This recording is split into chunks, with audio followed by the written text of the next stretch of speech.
Hello. Late start today. I apologize. But we're going right back into Dragon Warrior, and for my late start, I'll be going long again today. Punish myself there in a way. There we go.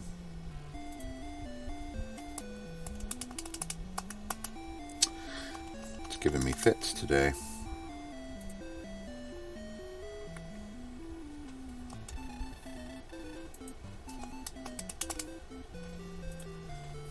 Yesterday, it would play in the background.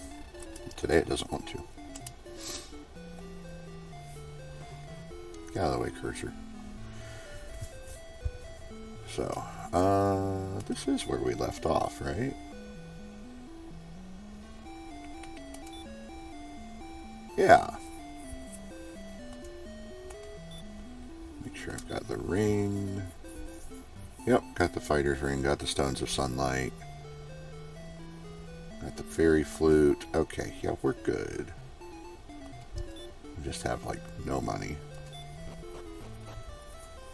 That's fine. This is fine. We can fix that.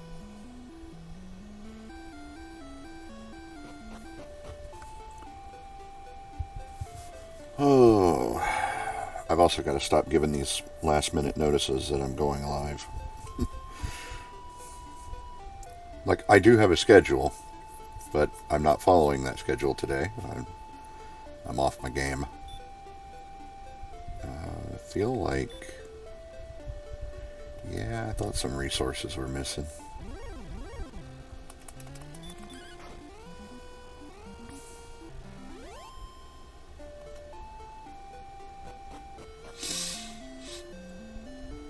Level 10, by the way. Level 10 is a very important level.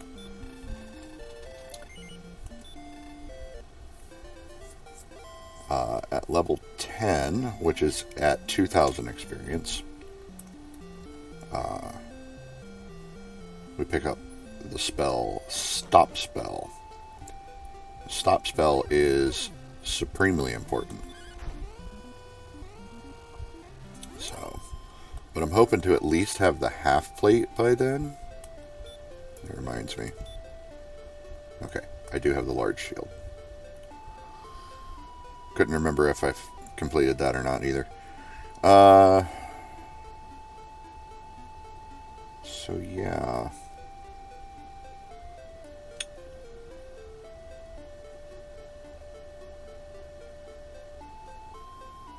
I know what to do.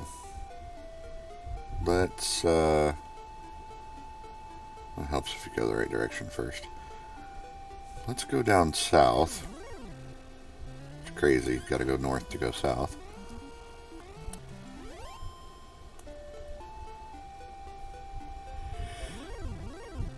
But down to the south, there's a place with some really big nasties. And, if we can manage it, gold men are down there.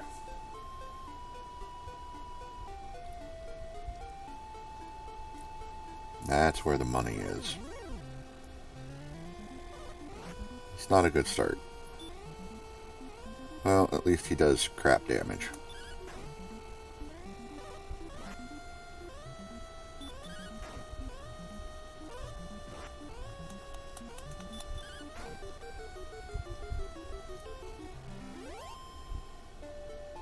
Remember when skeletons were scary? Heal or no heal? I think we're good.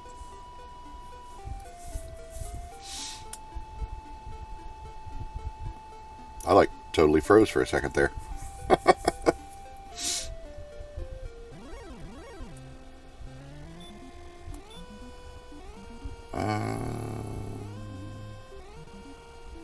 Yeah, you can cast the hurt spell. I don't like that.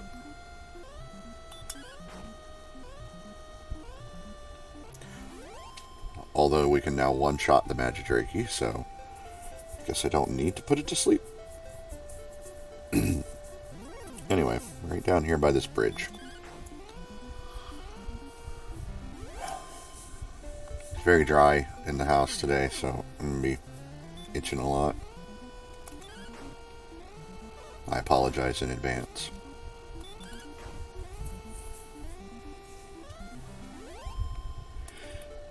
It felt like something was dancing across my forehead there. Alright, here we are. First encounter, Gold Man. Go to sleep, buddy. Uh-oh. Yeah, that's the problem. They hit like a truck. Uh-oh. Go to sleep.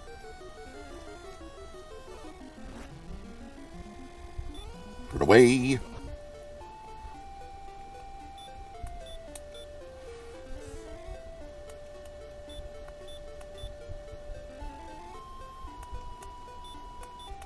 That did not go according to plan at all. So we're gonna abandon that plan. We're gonna head to Ramildar.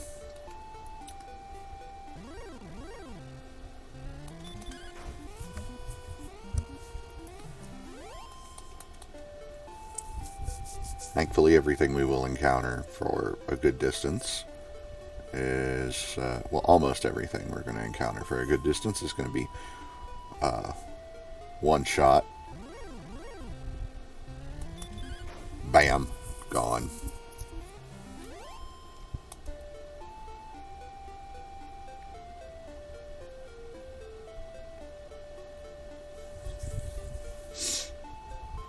Oh, so itchy. Everything itches. I hate it. I wish it would stop.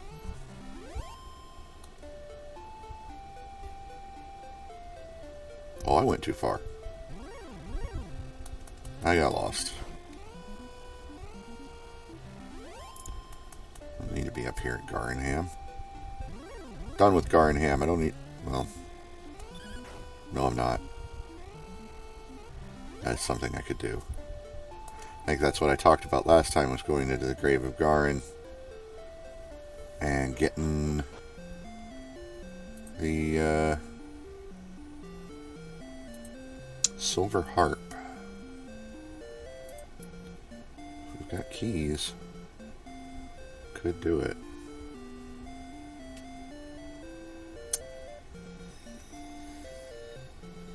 Question is, do I feel like I can pull it off?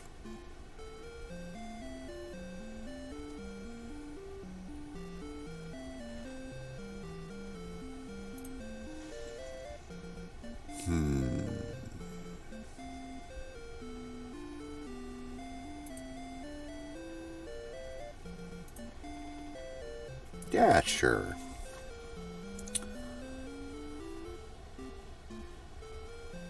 Take a snooze here at the end. Yes.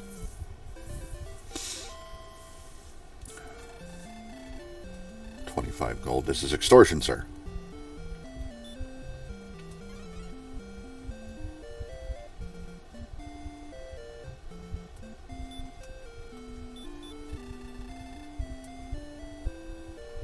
So we're just gonna...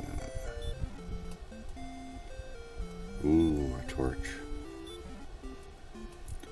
12 gold. And another torch. Oh, it was an herb. The first thing we picked up was an herb. And it should be right here. Yep. Nailed it.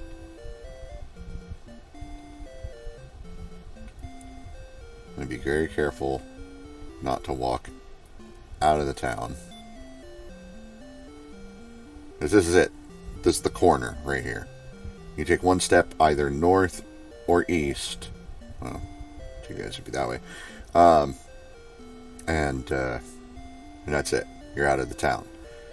You got to come back in. You got to use another key. And you're going to have to use a key in the dungeon as well. So...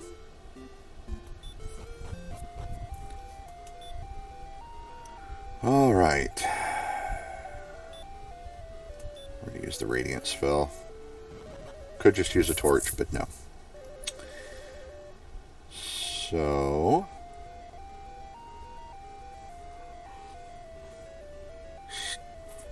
Starting off...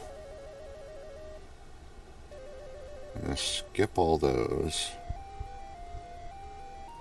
I think we just go straight for the goal. There's nothing else in here. There's nothing in here that's really worth it.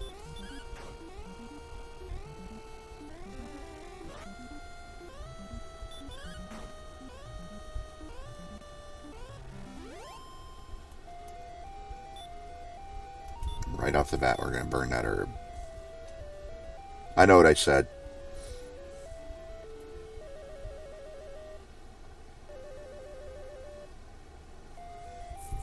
Sure, go that way.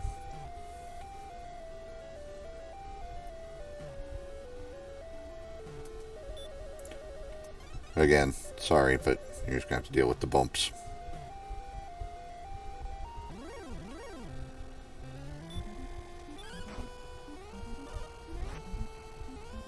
It was a good long walk before we ran into anything.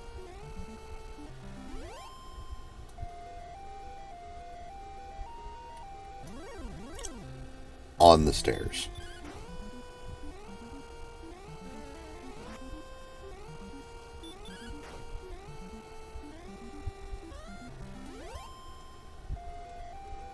Okay.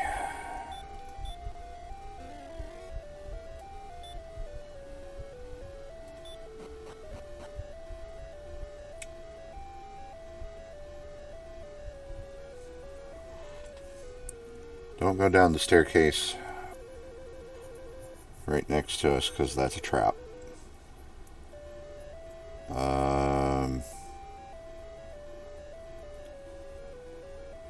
There's a staircase in the center of this room. That is also a trap. They lead to dead ends, basically. I want the one in the far corner. Nope, not that one.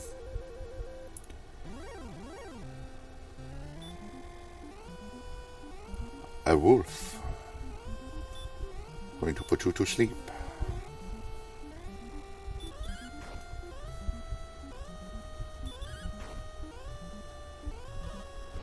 Yeah, I figured he was going to wake up. It's alright. That's the stairs we want.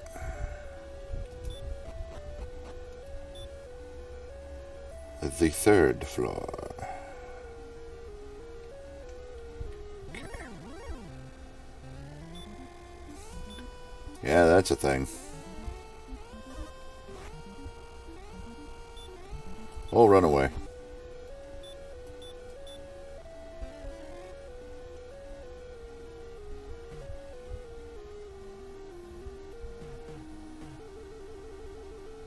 Uh-oh. Radiant spell is starting to weaken.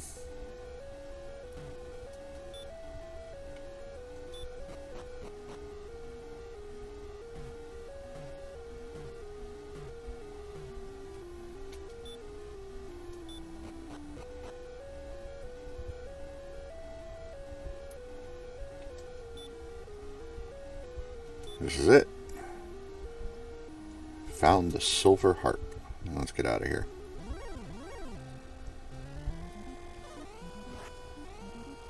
Ow. Can I put you to sleep? Cool. Bye.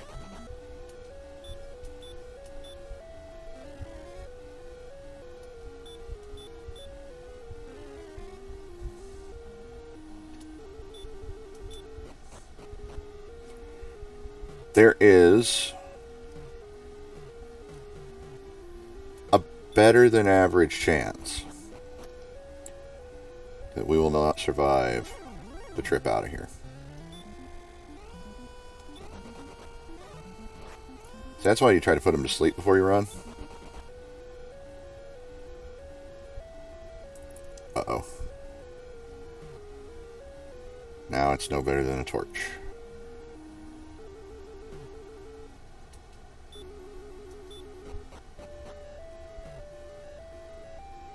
Good news is, I know where I'm going.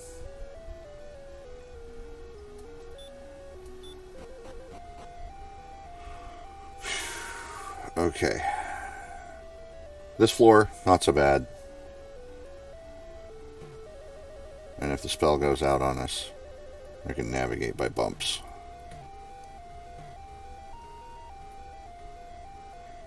Yep, there it went.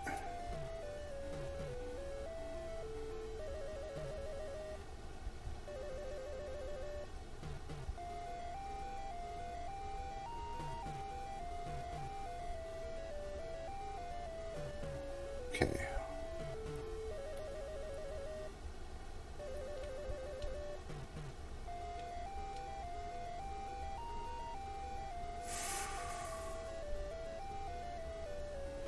Let's just go all the way over. Go down.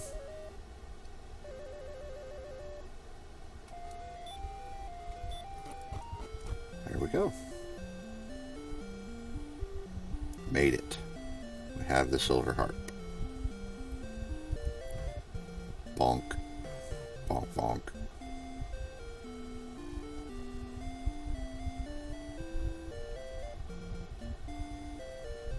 Hi.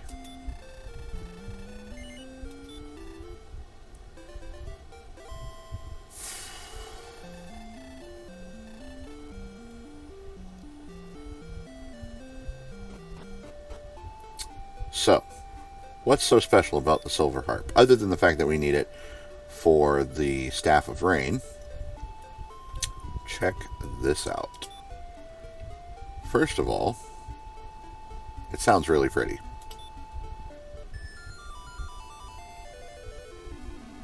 But that pretty music has an effect. Please note that I am in the area around Garinham, and I have attracted a scorpion. There is a high degree of randomness to what you attract with the harp.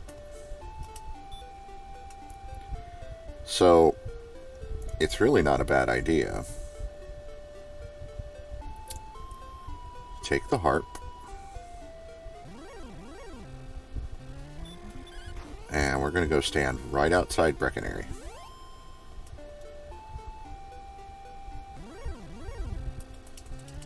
I can just imagine the people in Breckenary watching this warrior play this beautiful silver harp, making such beautiful music, and attracting monsters and fighting them right outside. Right outside the town. Like, what is he doing? Hate that. Can't go down. Anyway. The menu doesn't loop.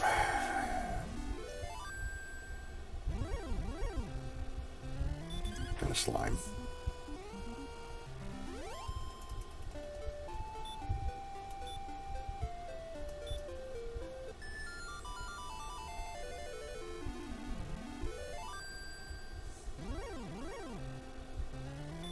Magician. That I somehow failed to kill in one hit. Alright then.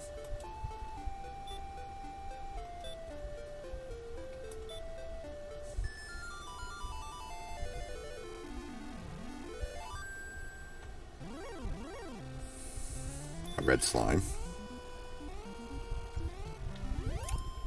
Not what I was expecting. I'll do a couple more if we don't get anything stronger than the scorpion that we got first. Then that's annoying.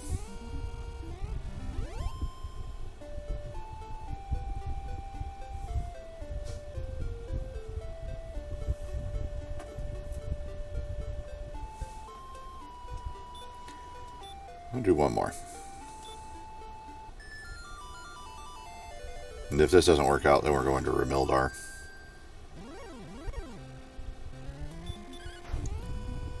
Okay. So the RNG is not exactly with us. Excuse me. I just got up, so... Yeah, no excuses for being late. I just... slept.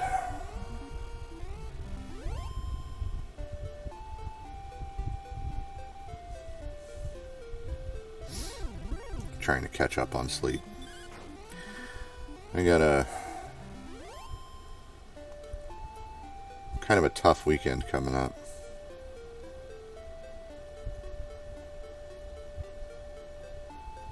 Again, it's gamer problems, but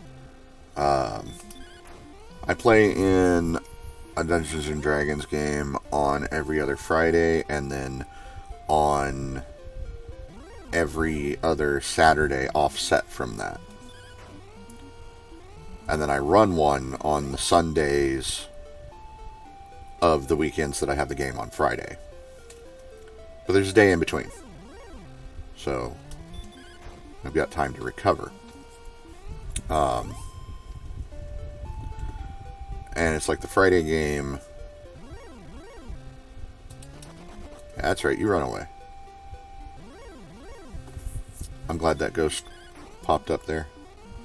I was about to take the long way through the swamp. Extra steps I don't need to do.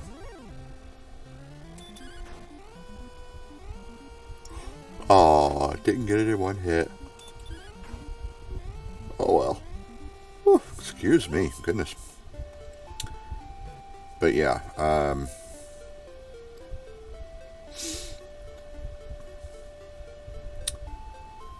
the Friday game I do after my stream.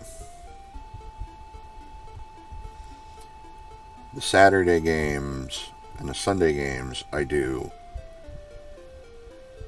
before my streams.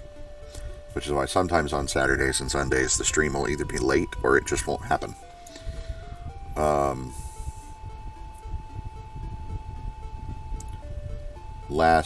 The last Saturday that I had a Saturday game, which was not last weekend but the weekend before, there was no stream on that Saturday, but I went and did that nearly 9-hour stream on the Sunday afterwards.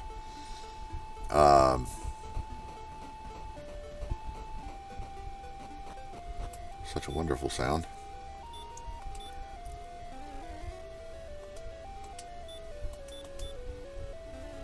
Cannot cast the heal spell for anything.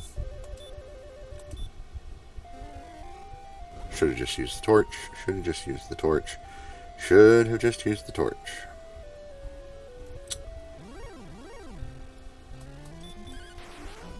Oh, yeah.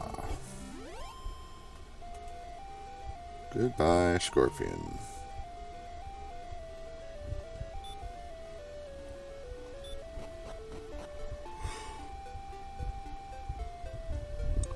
Ah. Should have turned in the harp.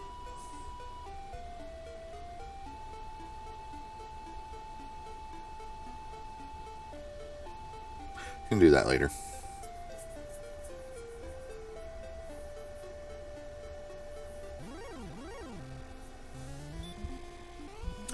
These guys are one of the reasons why you need stop spell.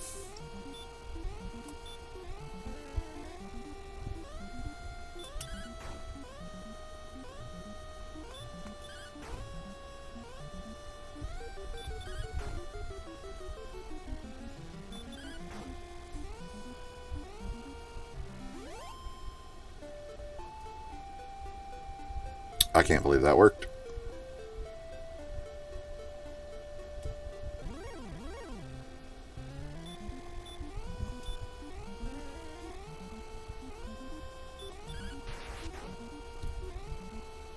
Yes. That's what I like to see.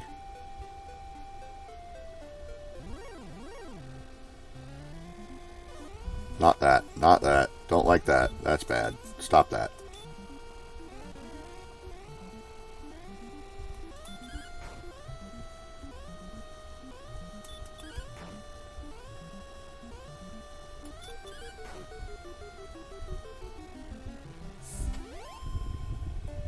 Good times.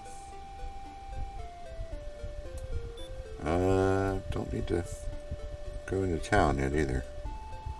I like to walk this little sand bridge.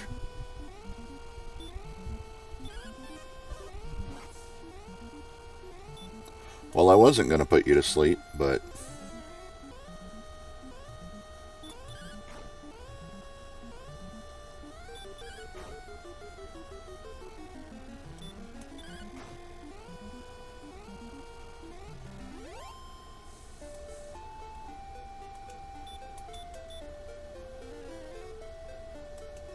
close enough.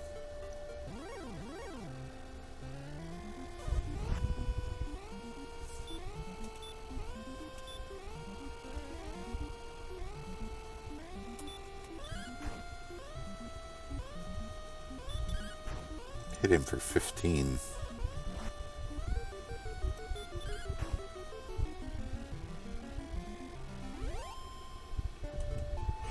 Nice. Ah, another skeleton.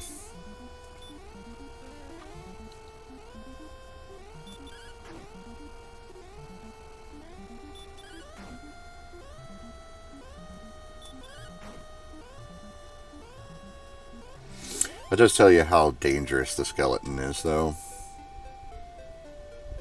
That it's down here with wolves and warlocks and metal scorpions. Speaking of wolves.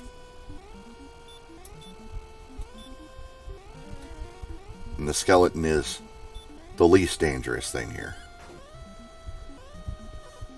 Crap. Go back to sleep.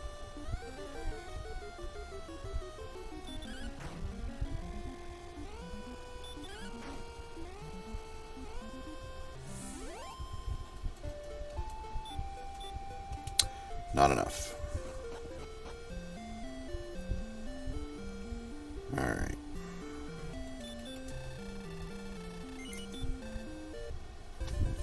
I understand why this inn is 55 gold. They're in the middle of nowhere.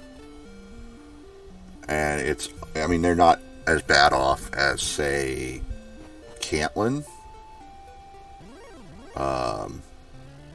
Which we haven't got to yet. But we will. That's why we needed the fairy flute. You're not supposed to wake up after one hit. Stop that.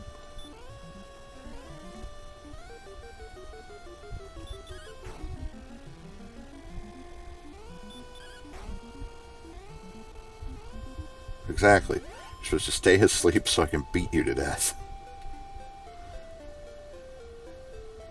Stupid metal scorpion. You gonna do the same thing? You gonna wake up after one hit? Nope. Oh, it's dead. Nice. See, the money really stacks up here. Even with the inn being as expensive as it is.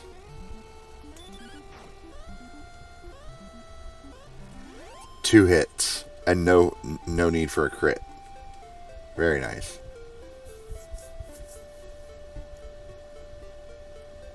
Very nice. Alright. Another wolf. You go to sleep. No.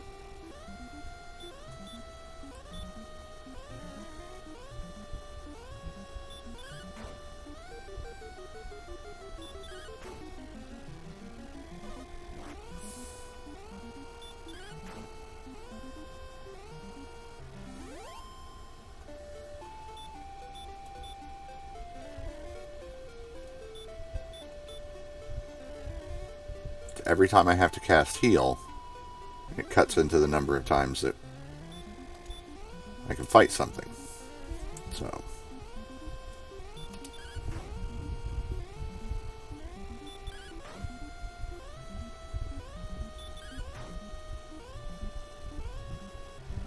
That's better.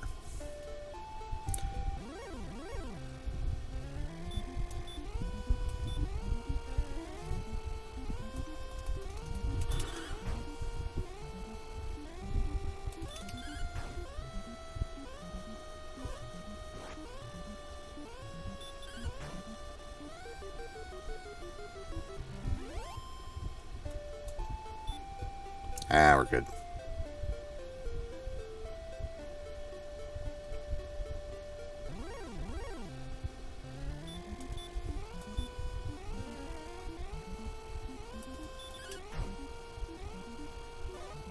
Dude.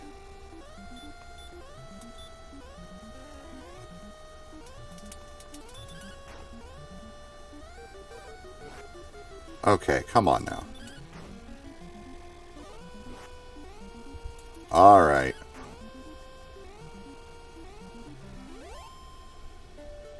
He's got low rolls on everything there.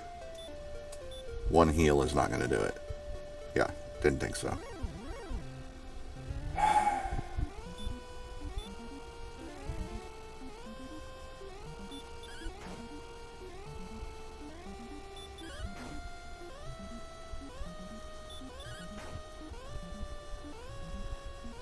At least they don't wake up.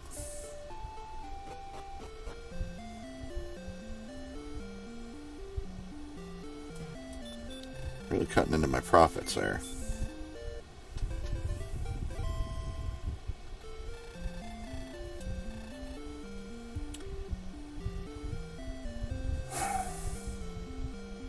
Starting to wonder if anybody's going to show up for the live.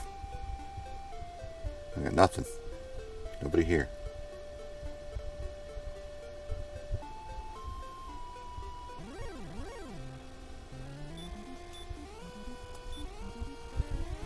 Still be taking my lunch break at my regular time.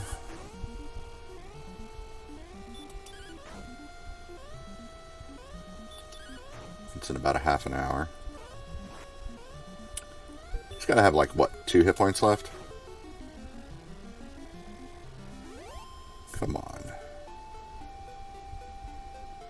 Why are you gonna do me like this, game? Why are you gonna do me like this?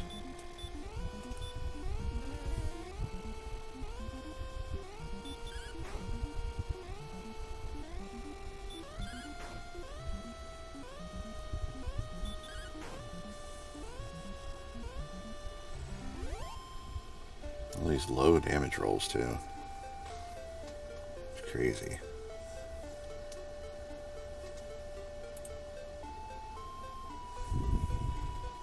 Let's bring in the experience chart back up. What are we at now? 1750. Level 10's at 2000, so 250 experience to go. And a whole lot of money. I'm gonna get that full plate. Get the full plate, and then we can really start rocking it. We kind of already are. How? Just mashed my finger. It's all good. He dodged. I dodged. He dodged. That's fair. Especially since he only does like 1 or 2 points of damage to me. Speaking of damage. Man. It really hurt my finger. It's just the tip of my pinky finger too.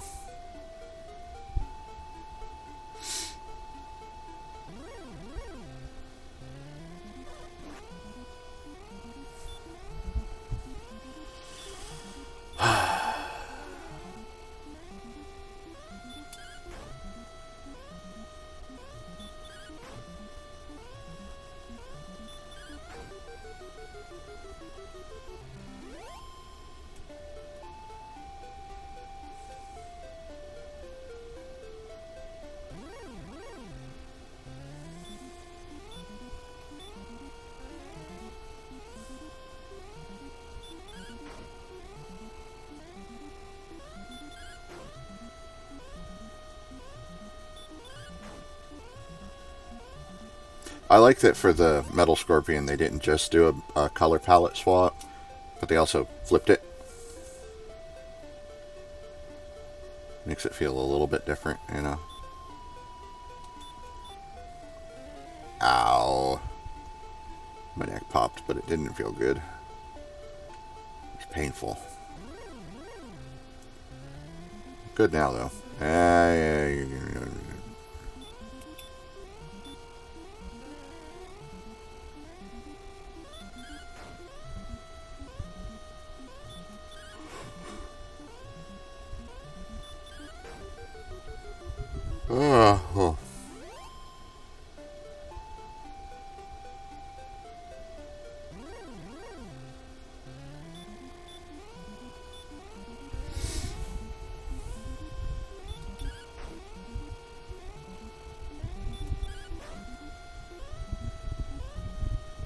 Oh, he woke up.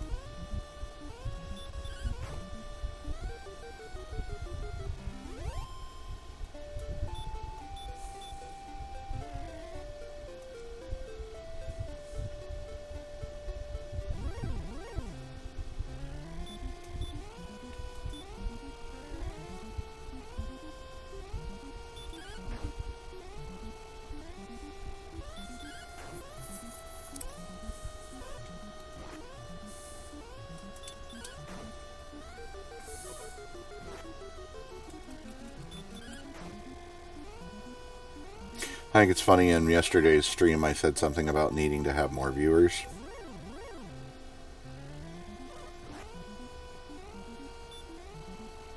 And so today I have none.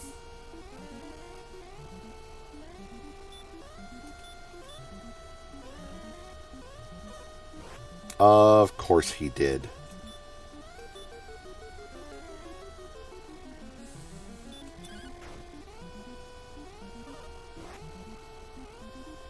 Nope, this fight is not happening.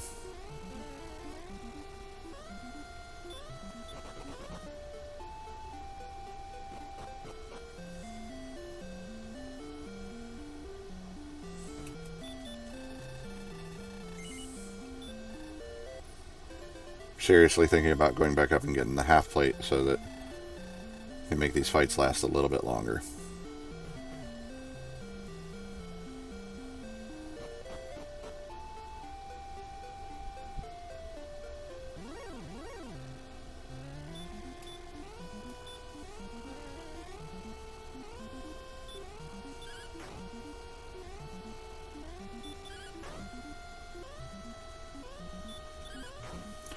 What I really need right now is I need the broadsword.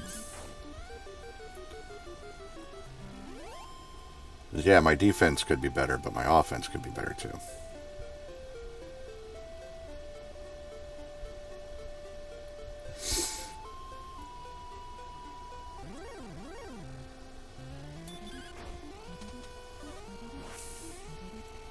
He's not worth the magic for the sleep spell.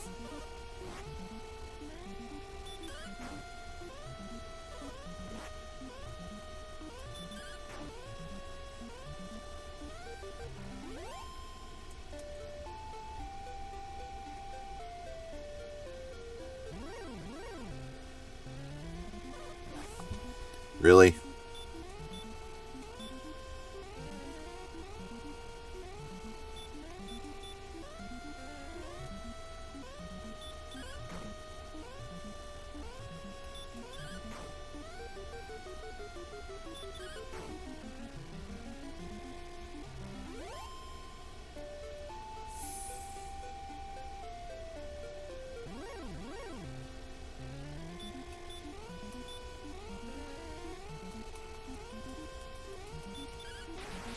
Yeah.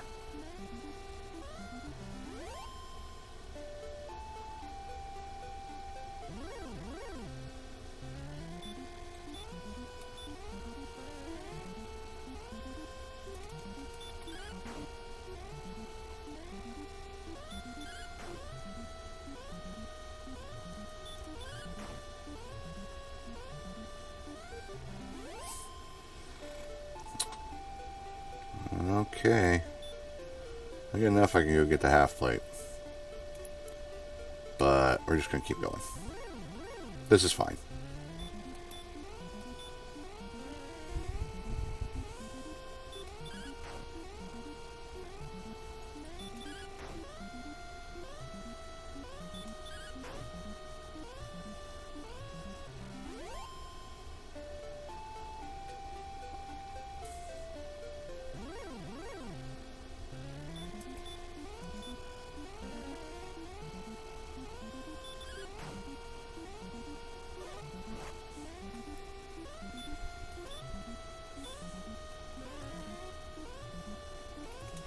Full plate was what, 3,000? Come on, dude.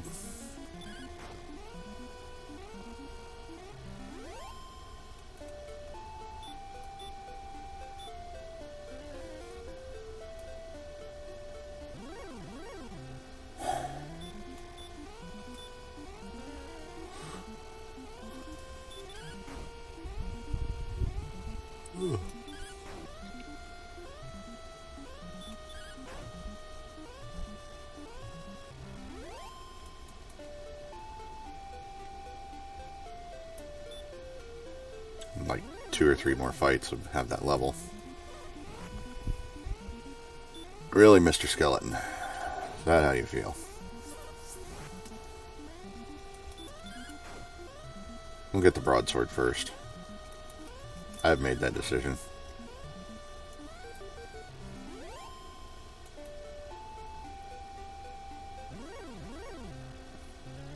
It's the cheapest and most readily available option. Instead of walking all the way back up to coal and getting the half plate.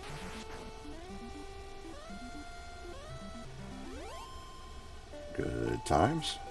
I may have miscalculated on the number of fights needed to get the level. I thought their experience was a little bit more. I know this guy's worth a pretty good amount.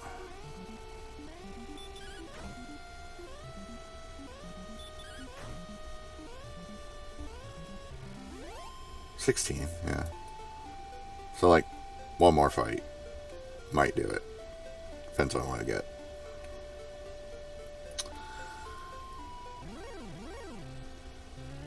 Oh yeah, anyway, those D&D games. So, we're putting in a bonus game on the Friday game, because we missed like 3 weeks.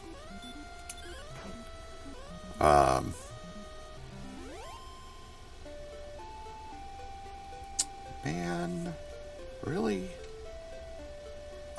So I've got back-to-back games. I've got a game on Friday, and I've got a game on I got a game on Friday, and I got a game on Saturday. Ugh. And I'm playing in both of those games. I'm not running any of them. So the game I'm running, we were supposed to have once this past Sunday, and we didn't. And then the next Sunday that we're supposed to have it is Labor Day weekend. So I don't know if that's going to happen either.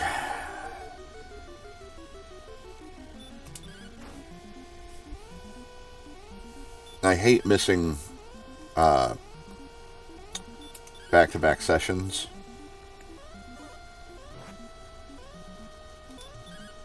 Can you just die? Thank you. And that's what we want. Courage and wit have served thee well. Thou hast been promoted to the next level. Thy power increased by 4. Thy response speed increased by 6 or by 8. That was the lower of the two options on both. Could have been 5 and 9. So I feel like I got robbed. Let's see what the hit points do. Could be 3 or 4. 4. Okay. The maximum hit points increased by 4. And then the magic point increase is static at 4. The maximum magic points increased by 4. That has learned a new spell. We got Stop Spell. Okay, right there it is. How much money are we looking at? Okay. Yep. Yep. Yipperoony. Yipperdoodles.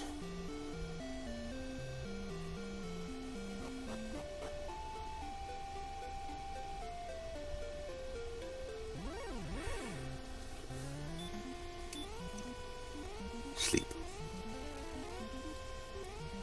Now I'm going to do a dirty trick. Stop spell. Now if he wakes up and he tries to cast Hurt,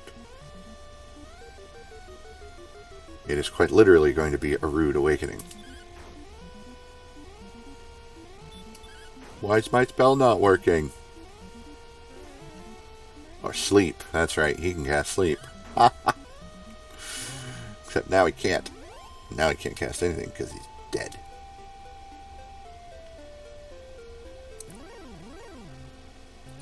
Good times.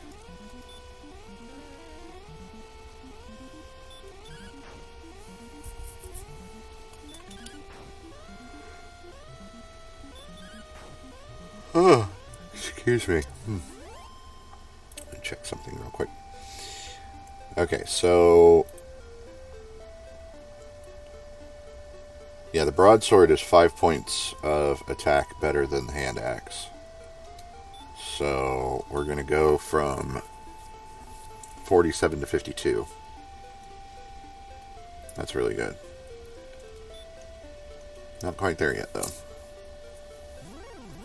Oh, and the next level, level 11, is in 900 experience points. 2,900 total. How dare you?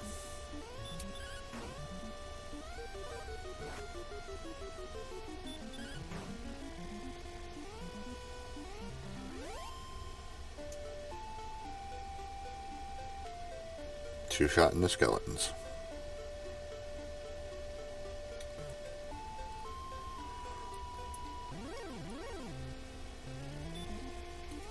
Whew. Excuse me. Goodness.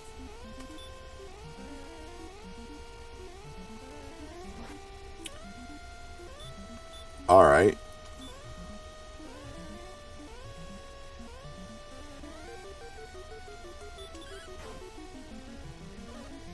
I mean, yeah, he can still attack.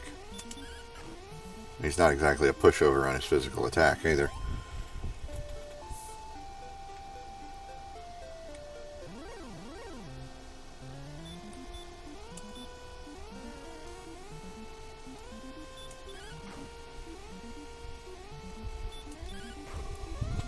Oh.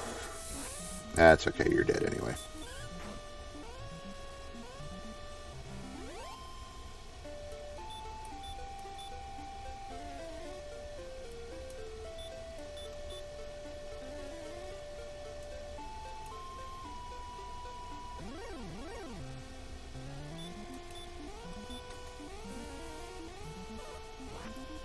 Excuse me.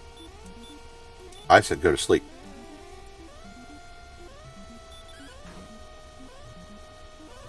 Oh, really?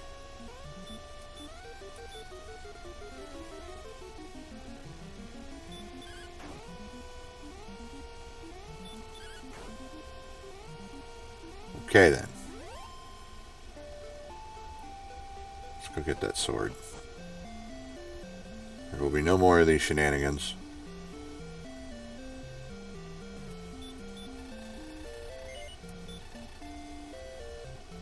Broadsword, please. Oh, look, I don't have to go all the way back up to get the half plate. I can get it here. Sure.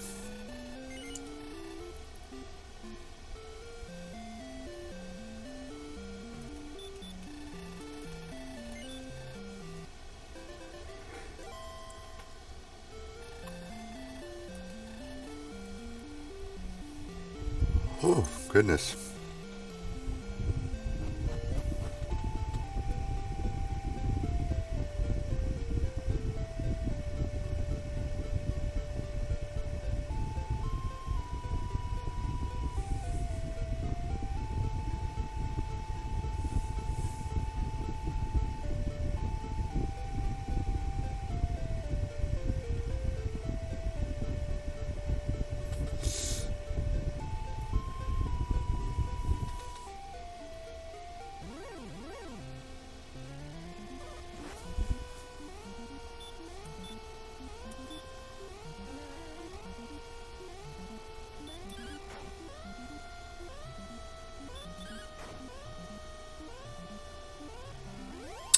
That's why we get the broadsword.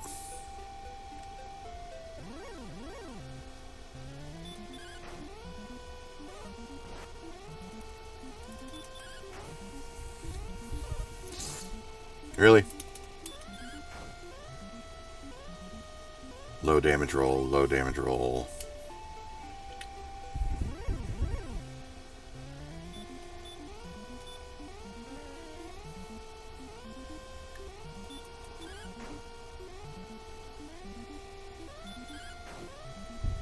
Whew.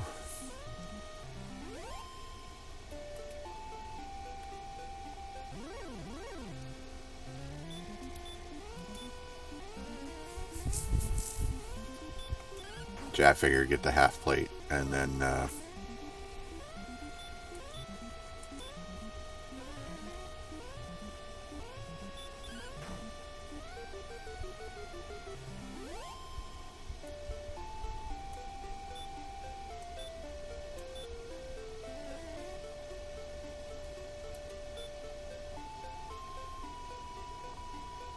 Yeah, might as well.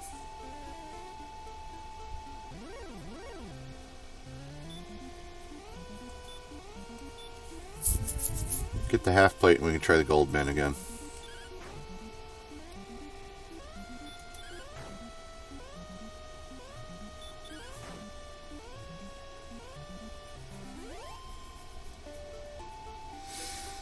The half plate is... it's a 6-point bump. So should have...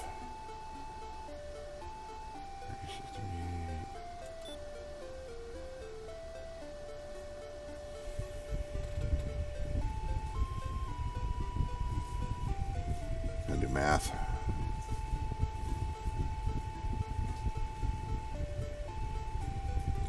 66 defense.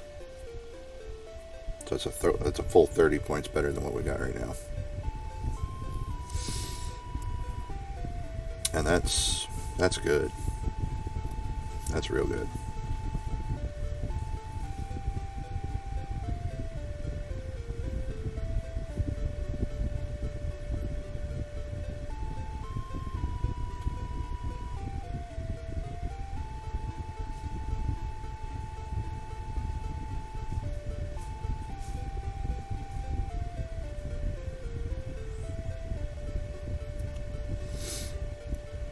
Excuse me a moment, I got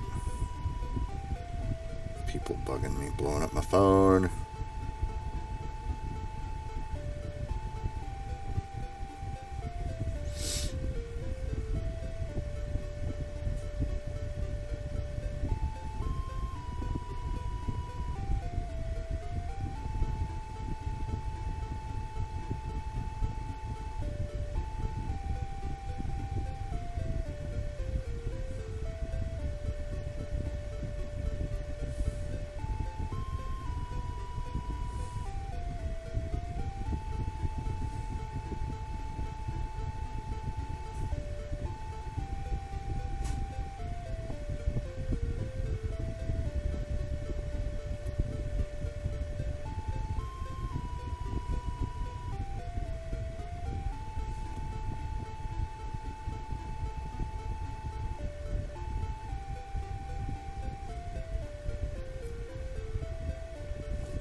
Okay, it's all good now.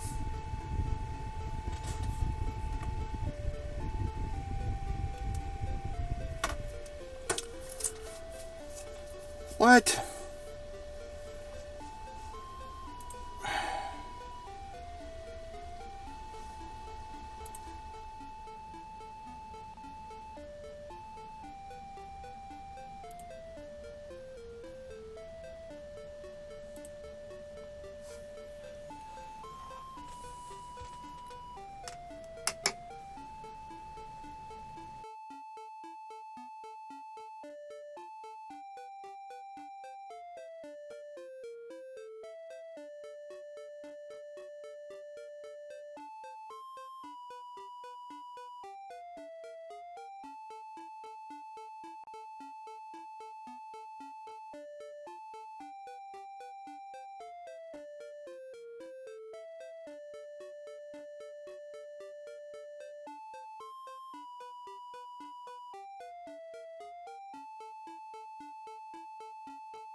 Okay. Lost connection. Decided to go make lunch early. So, ham sandwich.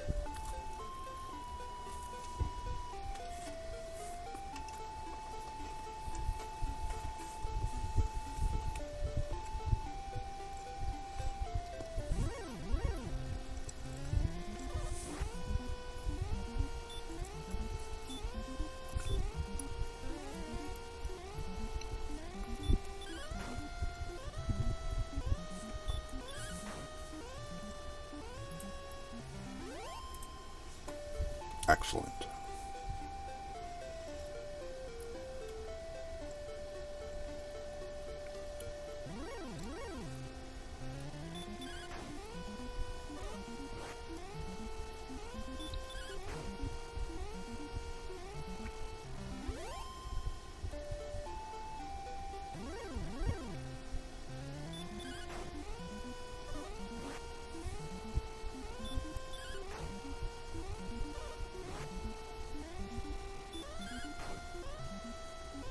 Yeah, I could have put him to sleep, but I didn't.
Hello, viewer.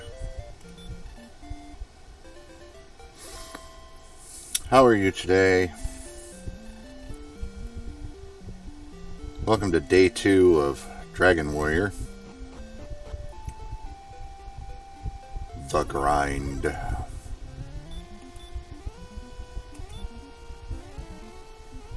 Grind is a little bit better today.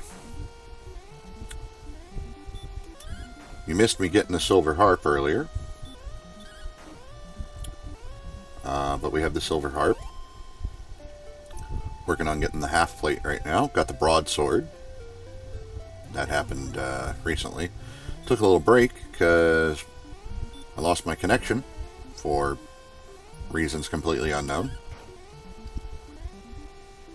I mean, my internet didn't go down. I don't know. Just some kind of communication error between Streamlabs and Twitch, I guess. Really? Really, dude? But yeah, trying to save up to 1,000 gold to get the half plate.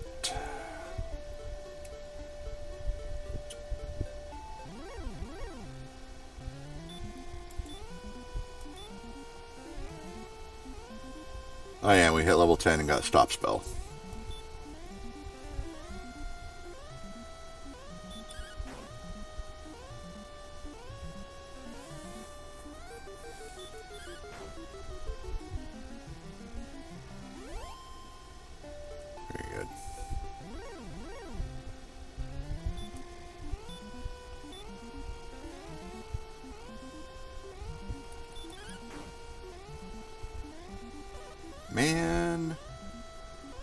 Why I gotta do that?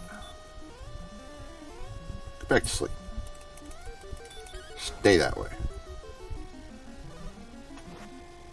It's like it's a waste of magic points. It really is. You put them to sleep, and then you hit them, and they wake up and hit you. It's like you don't even get... You don't get so much as a single free round out of it. Like, I put him to sleep. He should not be able to wake up and hit me immediately. That was poorly thought out.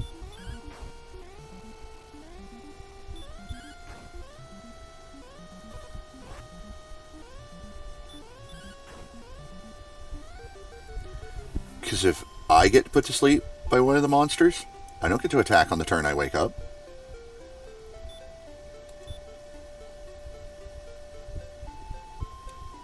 It's not fair.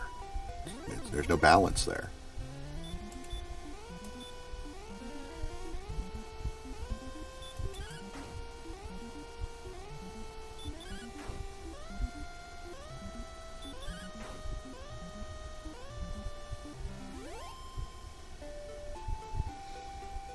I'm also about done with these low damage rolls.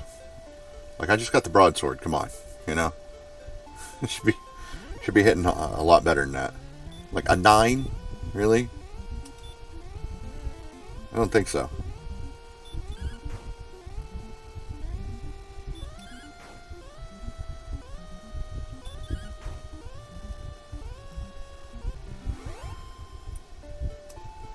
A little bit more to go, and we can go get that half plate.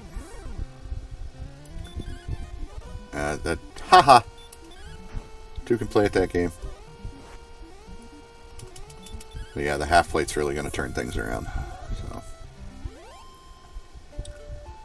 I will get the half plate before I get the next level. Guaranteed. This next level is 500 experience away. So...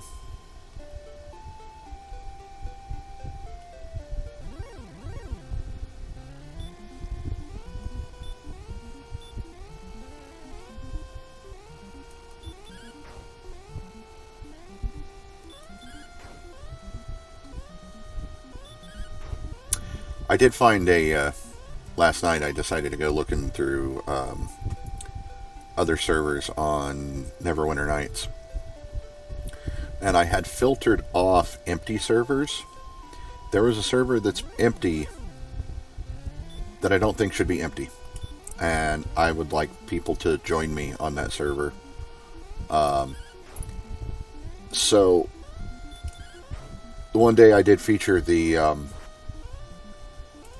Ravenloft roleplay server. And I did say that I will not be doing that again.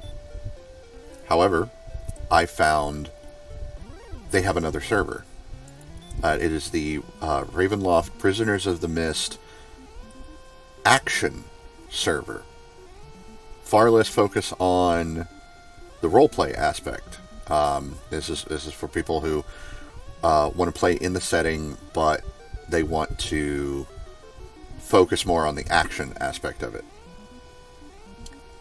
And it's still just as difficult. Like, the monsters are still the same. Everything is exactly the same. It's just the heavy roleplay rules are relaxed, but all the mechanics are still the same. The server time is still the same. So the day-night cycle is still long. And the monsters and the locations are all still the same. They're still just as powerful. Alright, fine. Just kill this guy. I was going to be really mad if that was a sleep spell. Alright, let's get that. Half plate.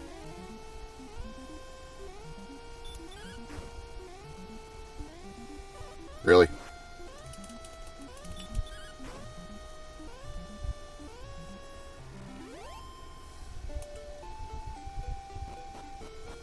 Phone lit up.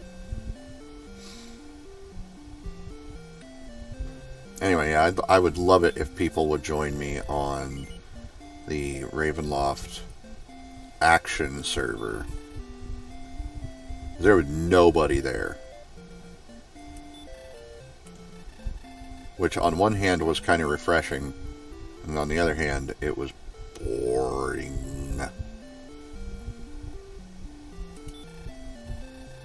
And I almost died.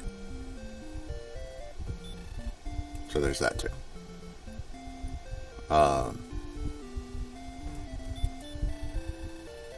Seems that going into caves and so forth, still kind of a good idea to have a party. Anyway, let's take a look at our status now. So we have an attack power of 52 and a defense power of 42. Which means I mathed wrong?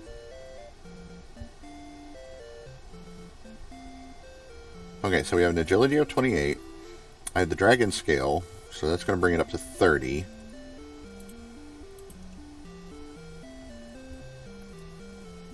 The half plate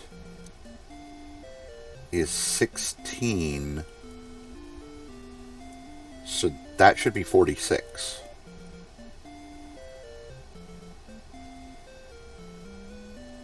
Unless this guy has it wrong. I'm getting the feeling he's got it wrong.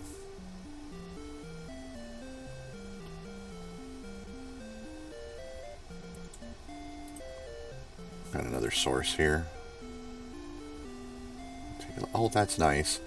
They've got the illustrations from the game's manual.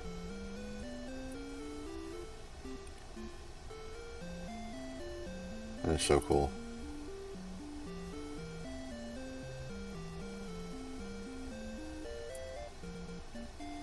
Alright, so the half plate. This also says it has a defense power of 16. So game is broken? So I have the half plate and the large shield. The half plate and the large shield alone is 26. Because the large shield is 10.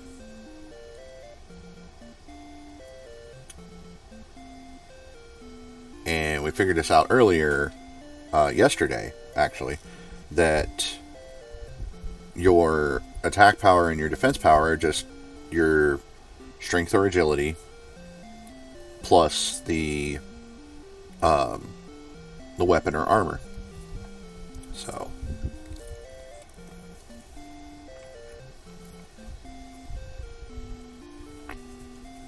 something is wrong.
By the way, your name does have an effect on your starting stats.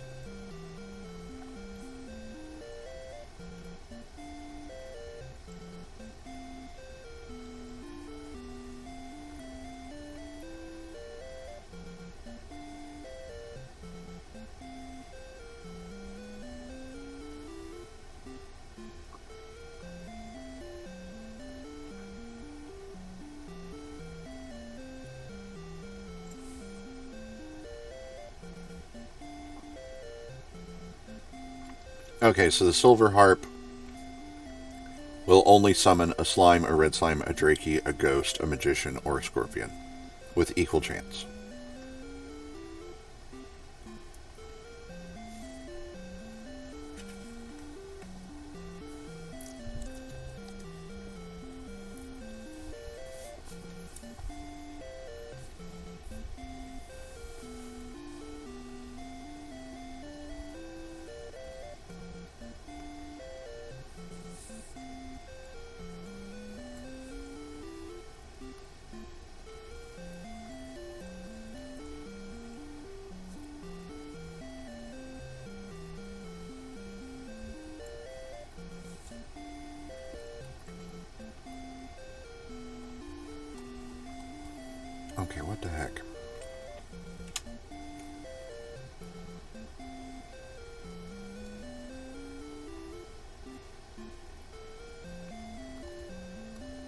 Did I miss it? No, it's just this section is unnecessarily long.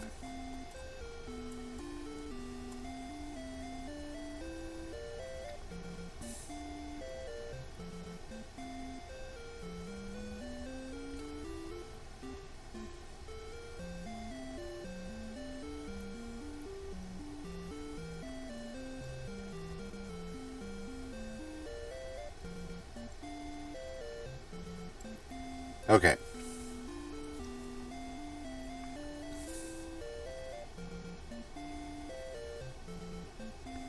So the name you choose to give your hero will affect your stats and stat growth.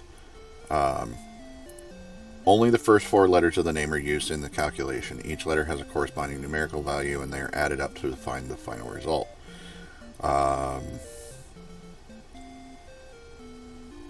So VIKL, or what we're looking at here. So V is 9. Lowercase I is a 2. Lowercase k is a 4. And a lowercase l is a 5. So 9, 10, 11, 12, 13, 14, 15, 16, 17, 18, 19, 20. Okay.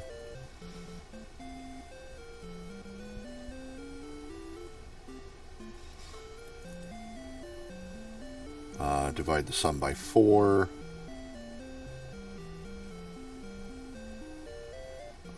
So we had 20, so that's 5.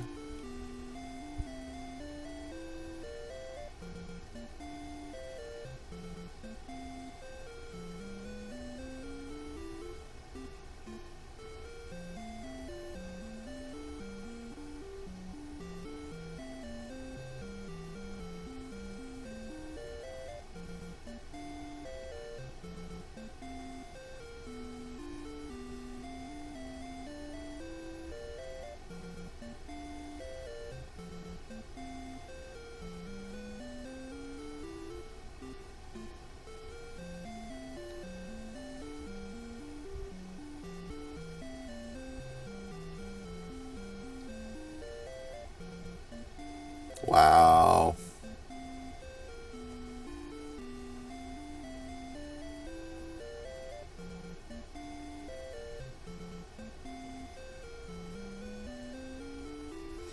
Okay, I see.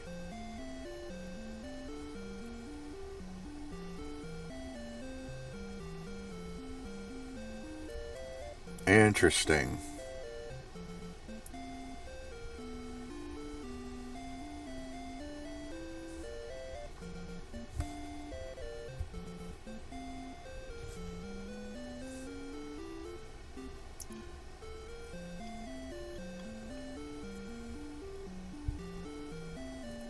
This does not give me the calculations that I want, though.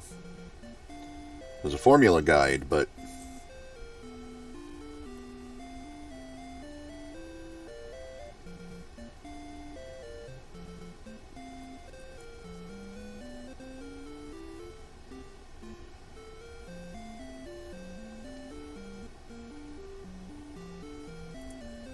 I'm sorry.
Okay.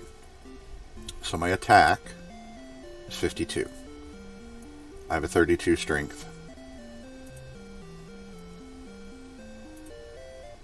And I have the broadsword, which is 20. So that is strength plus the attack of the weapon, flat out. But it seems that your agility is halved, which is silly. So that's 14.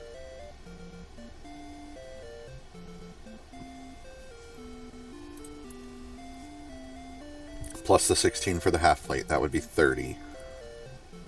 Plus 10 for the shield, which would be 40. Plus the dragon scale, so 42. Okay, I got it. I got it. We got there. I don't know why the agility only counts for half.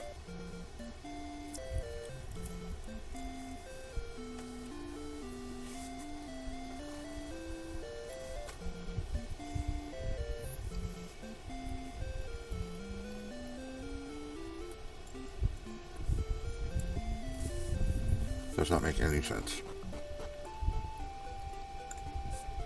Anyway, we'll make our way back up. Turn in the harp now.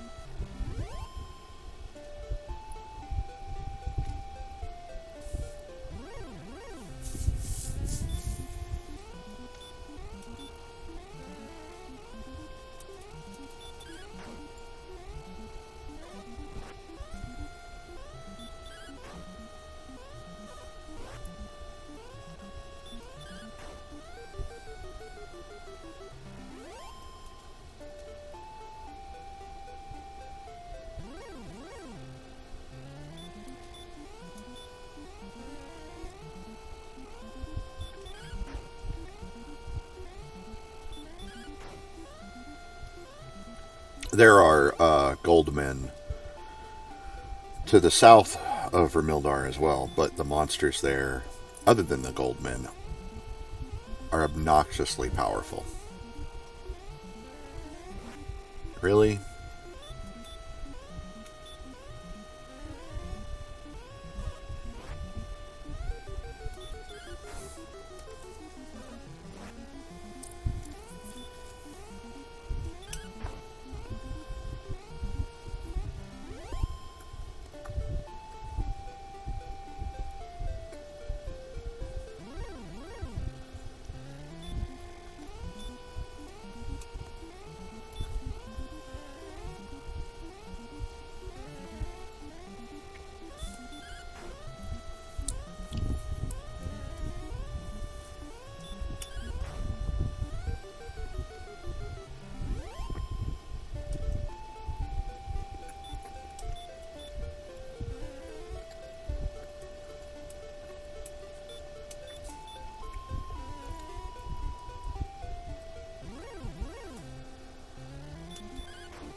Very good.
Thou hast brought the harp.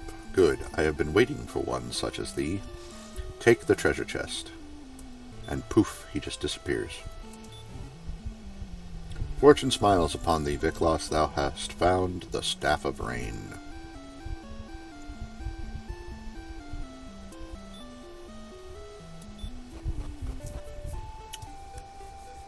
So, if you don't know, we can now take the Staff of Rain and the Stones of Sunlight.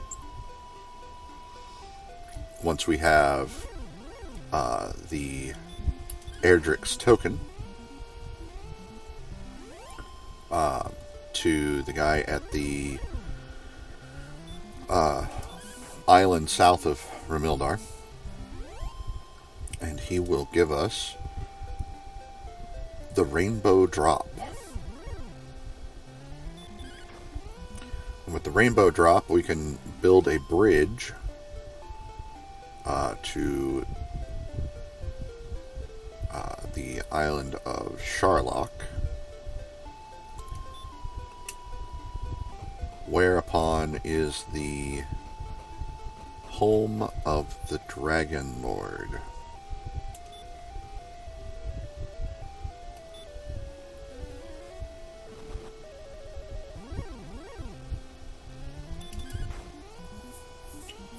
But before we can even think about getting the token,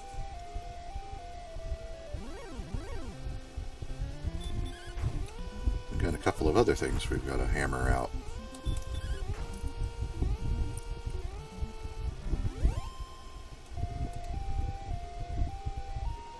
You see that door up there? There's a dragon that we got to fight before we can get to that door. That little hallway up there. Up at the top of that, there is a one wide space. And when you step into that space, you fight a green dragon.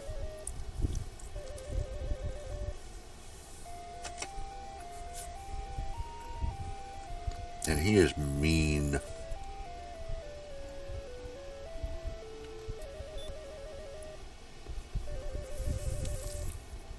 But on the other side of that door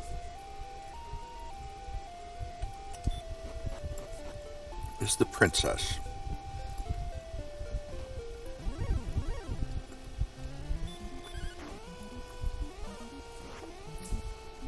Viewer count now says there are 2 people here. Hello, viewer.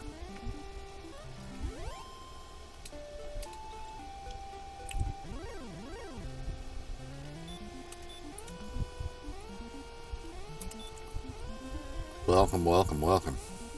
How you doing today?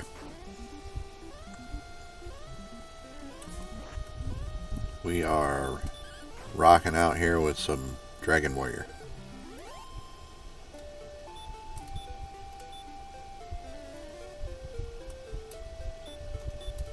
I'm not feeling confident about getting back to Ramildar.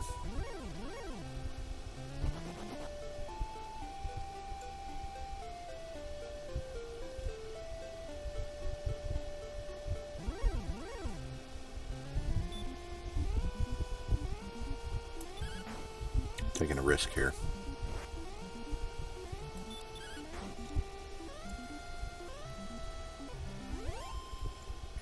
Half plate plus broadsword is helping.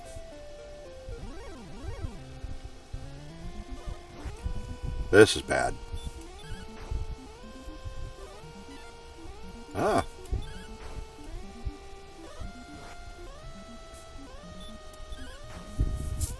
Wolves aren't so scary anymore.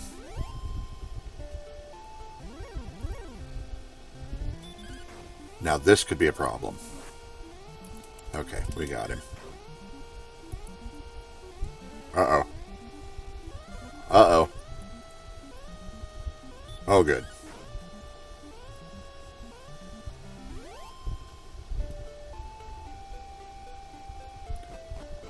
Okay. Let's take a nap.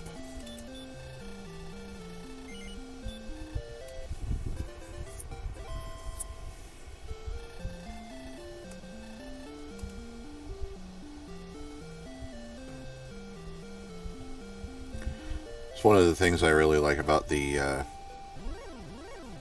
later installments in the Dragon Warrior series is they added eventually they added a day-night cycle.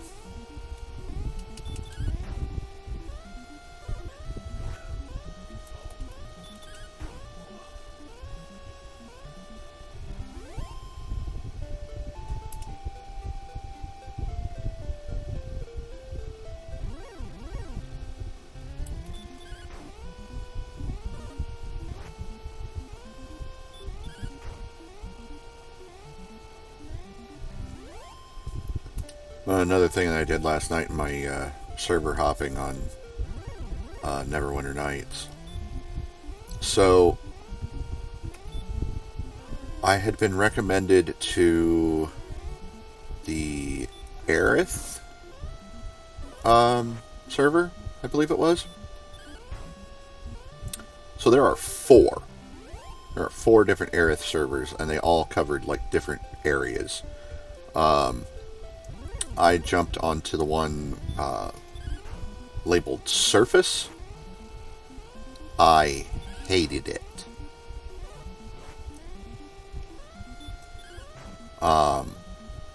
It was another one it was another one of those servers where they basically force you to be in a party to make any kind of progression, because the first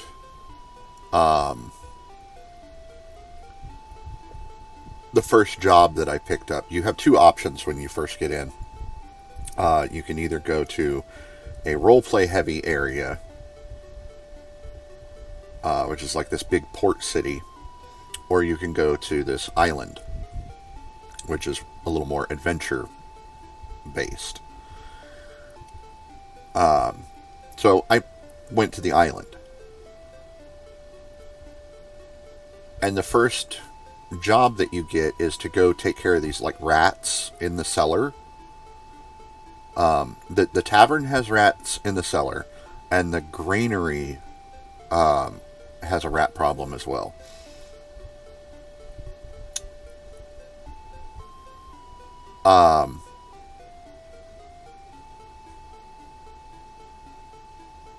First hit from one of the rats, I got diseased. Could not hit the rats to save my life, which means their armor class is way too high. And they took way too long to kill. They had way too many hit points. And their attack was ridiculous because I had a 20 AC. And they hit me with almost every attack, and I could barely touch them. And it's like, these are rats. Oh, and there were dire rats down there. Like, are you kidding me? So no. And you're fighting 4 at a time. So I was like, no, this is not for me. I'm out. I died. And the really irritating thing about that was I came up out of the cellar in the tavern, and the rats followed me, and I got hit, and I fell down. I went into negatives. The rats stopped attacking me. They went back into the cellar. But there were other players in the tavern. They could see me. And my character is lying there while losing hit points every time he loses another hit point. He never did stabilize. And every time he loses a hit point, he's crying out for help. I need a healer. And so I know they can hear that. There are players over in the corner talking to each other. It's completely ignored me.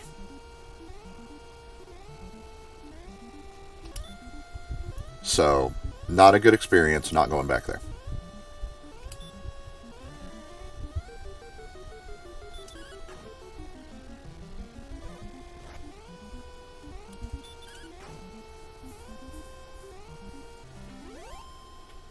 Oh, and it's got like a really in-depth crafting system that makes absolutely zero sense. And none of the NPC vendors, um, none of the NPC vendors work, as far as I'm concerned. Um, they don't buy. They sell stuff, but they don't buy anything. So I'm like, where am I supposed to offload stuff? Um, and then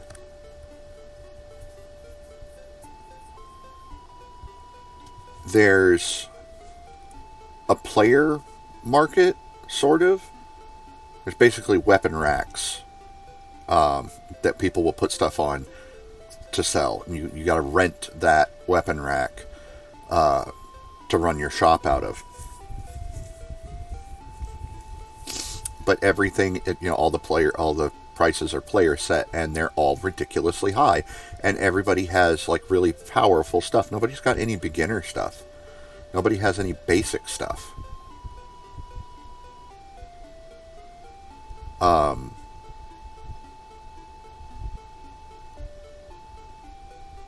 It just was not a good experience.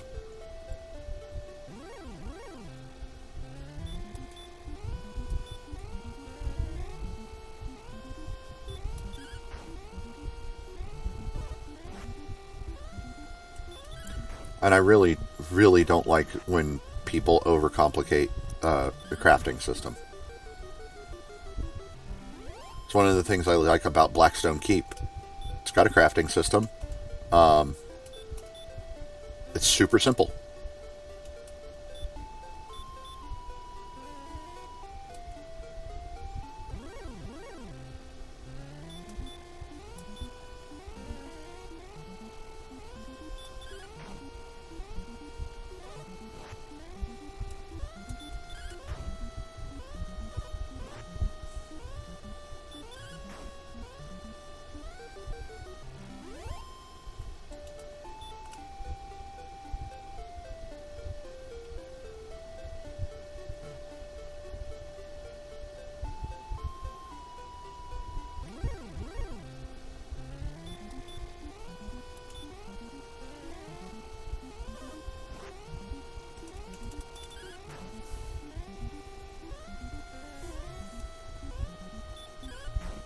Really tired. Oh, I forgot to get something to drink.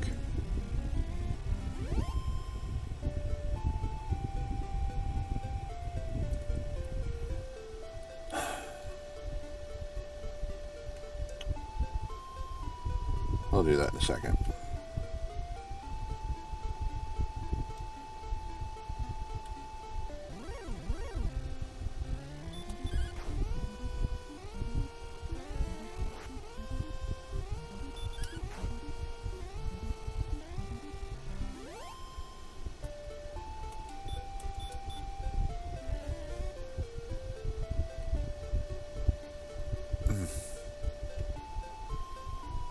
Pain.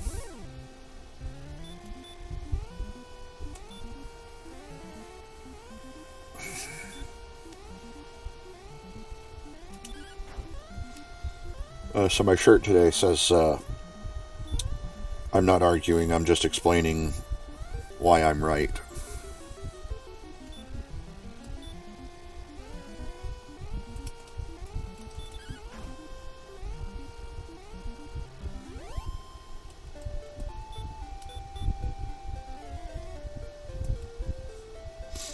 Gold count's looking good.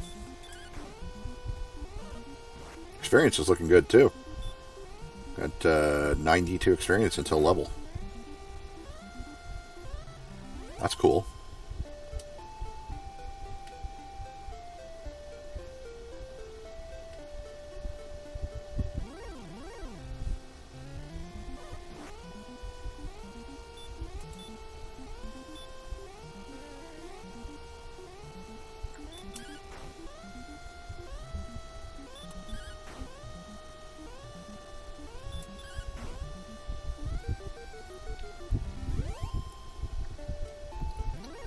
want to get like level 11 or 12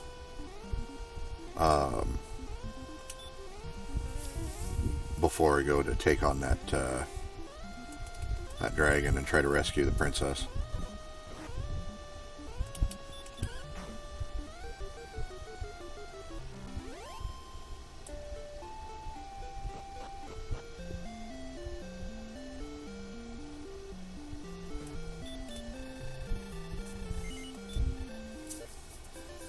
Also want to get the full plate.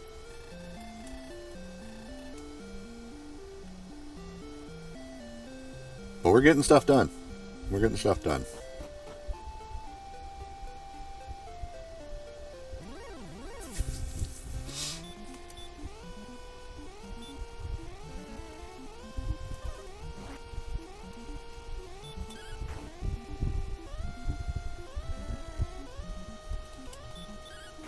Get this level, and then I'm going to go get something to drink. I'll be very short. I don't think I'm either. Yeah, I'm going to put up my BRB screen. But yeah. I thought, I'm not even going to have to. Yeah, I do. Really? Can you not?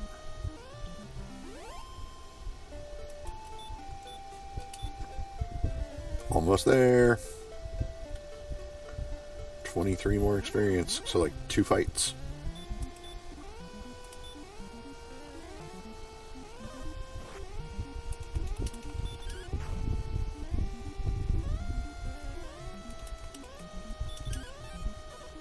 Man, come on.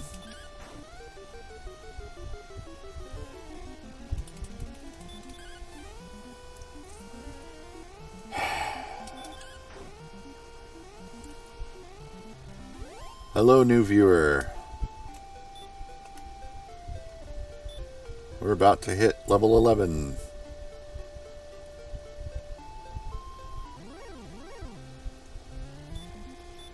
This will do it.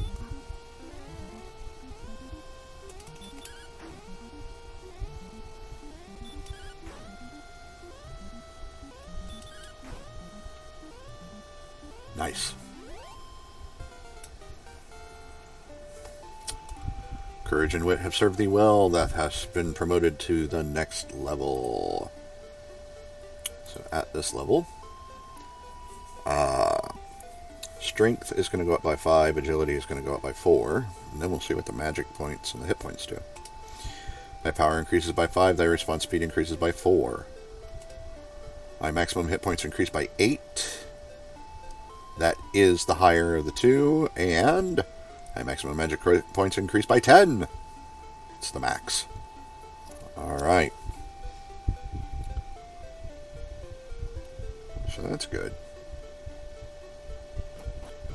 I'm going to go in here. It's not really all that necessary, but I want to start off when I come back fresh. Next level, by the way, is at 4,000 experience. So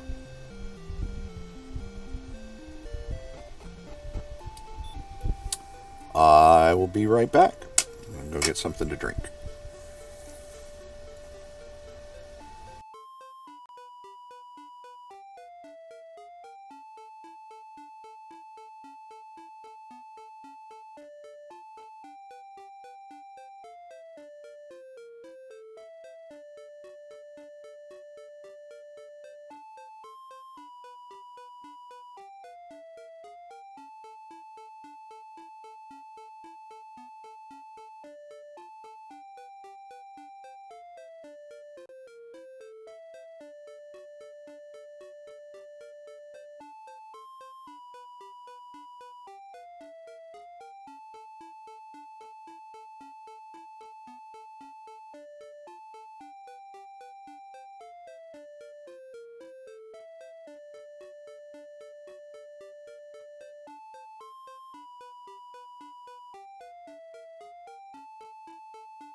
And I'm back.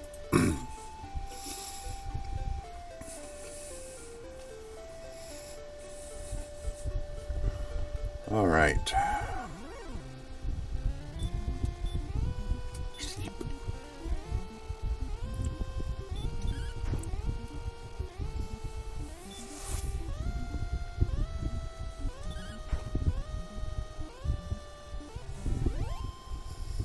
Let's take a look at our stats now.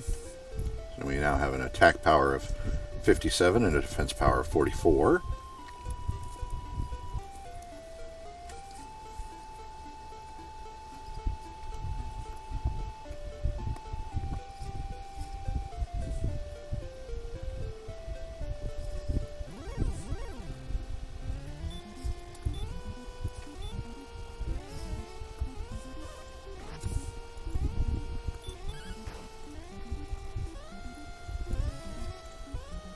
And we're about halfway to the full plate.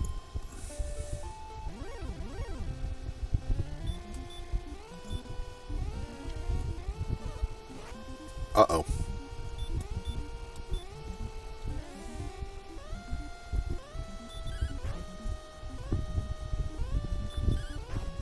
Sometimes they just really don't want to go to sleep.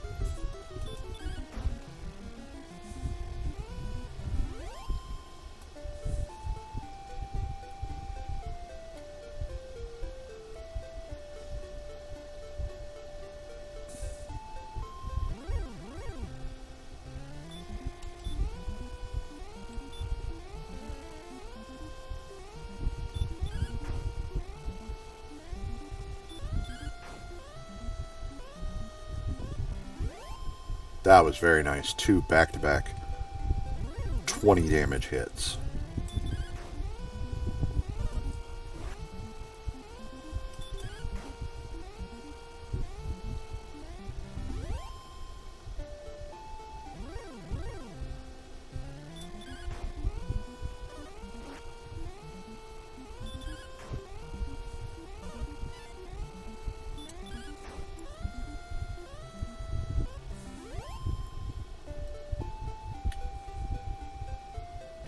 Telling you, they just don't. The wolves don't feel as scary anymore.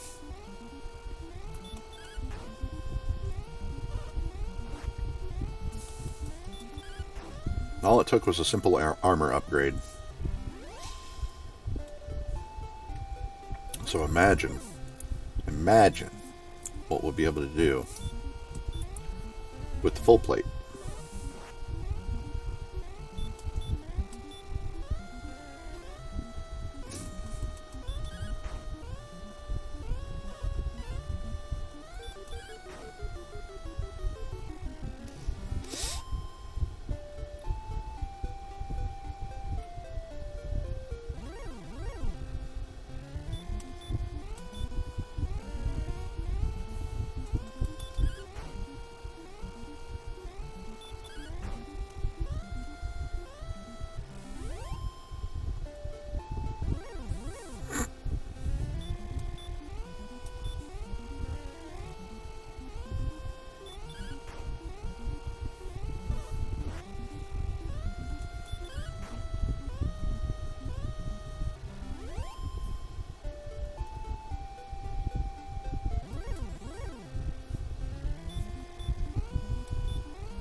I don't think so, Sunshine.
like to see that.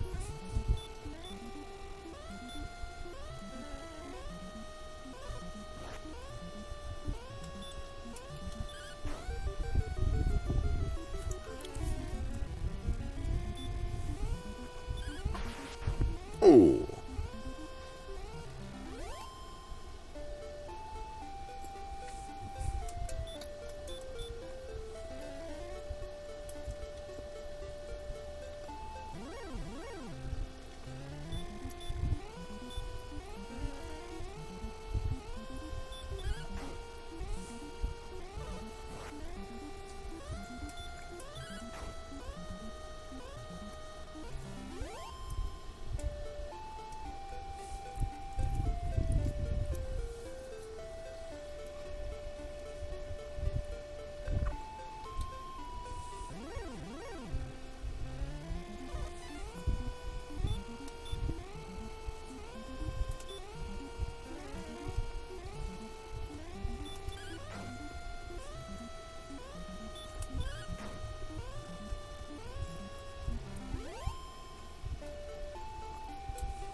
There we go. And yeah, it's time to go to the end. Hey, get out of the way, lady.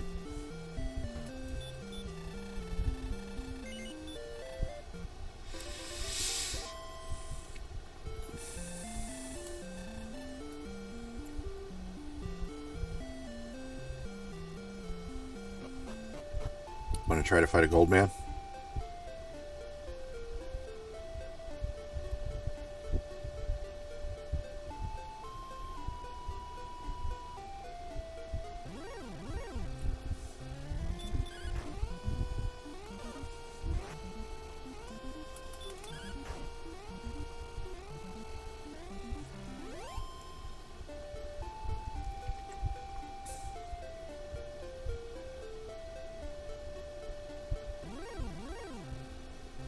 That's not a gold man.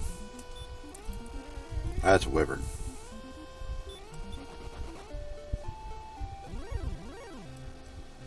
That is still a wyvern. Those things can tear us to pieces.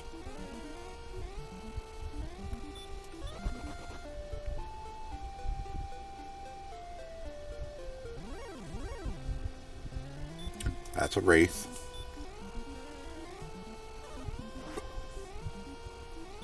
Really? 1 damage.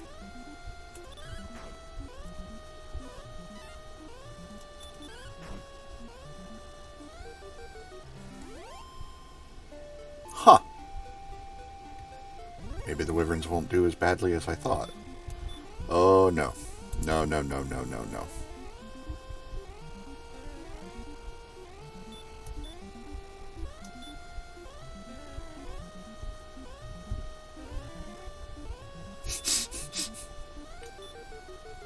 No, you stop. No, you stop. No, you stop. No, you stop.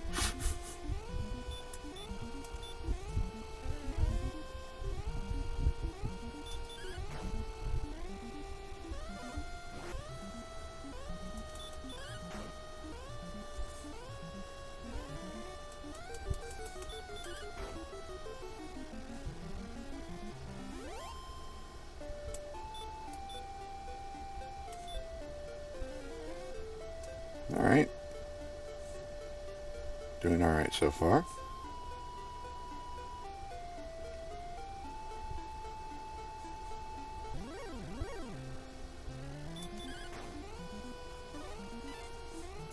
So if we try to go into the cave down there, we don't have the token to prove that we're the descendant of the legendary hero, the old dude just throws us out.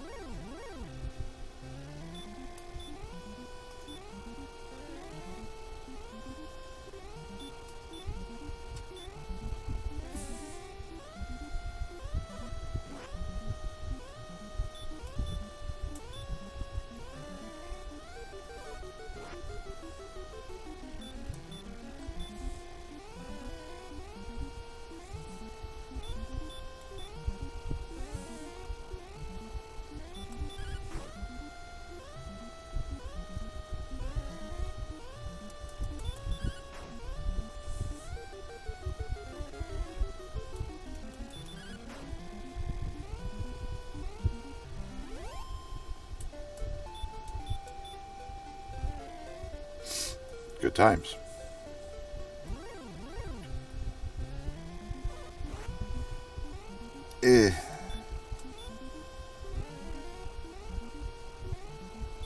Nope.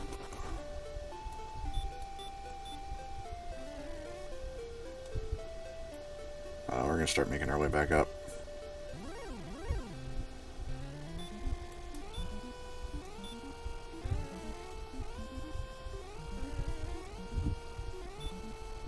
Alright, well that's real bad.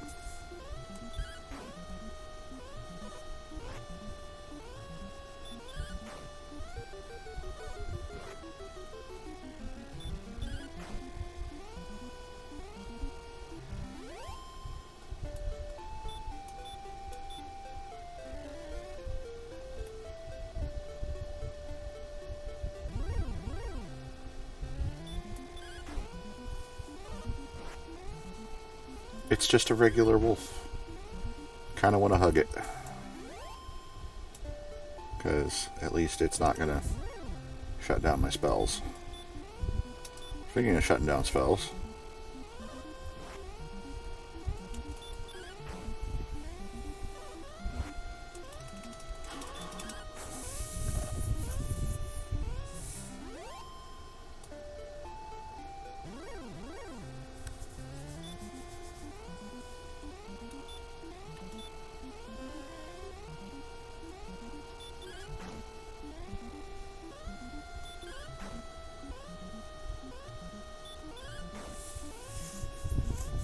Now out of magic. And with a less than ideal amount of hit points left.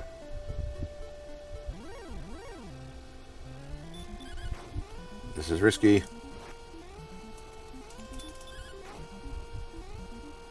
Alright, cool.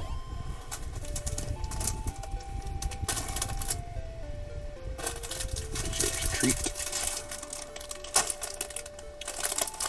Just a second. Give me a bag of corn chips. Ranch flavored corn chips. It's gonna be a little crunchy.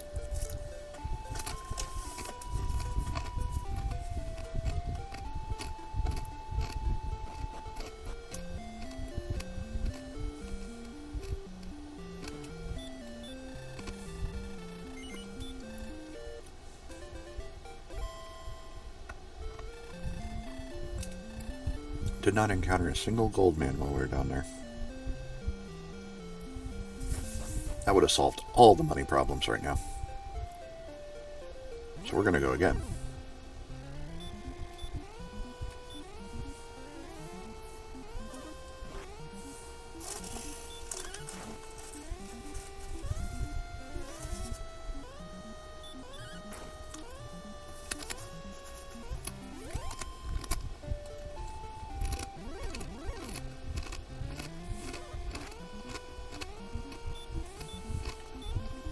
How dare he?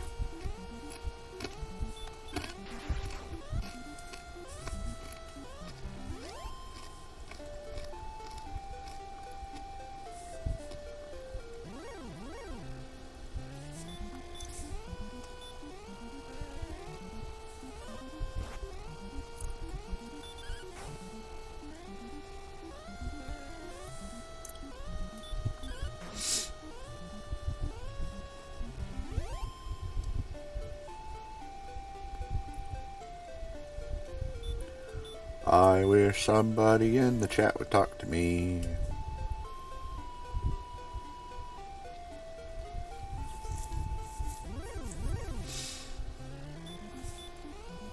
I don't even know who's here.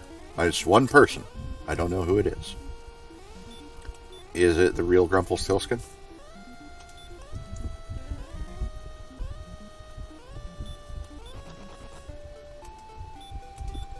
Still running away from the wyverns. They hurt. They hurt way too much. Not taking chances on them.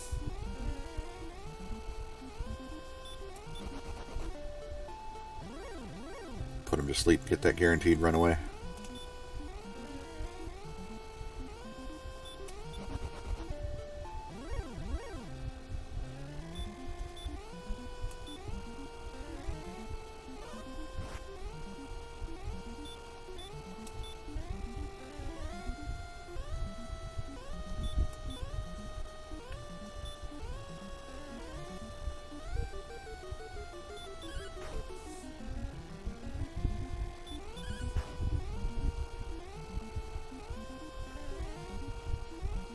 Beat you to it. Why is my spell not working? Squish.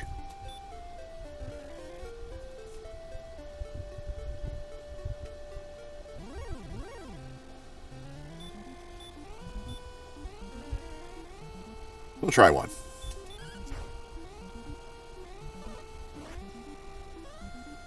Yeah, I thought so.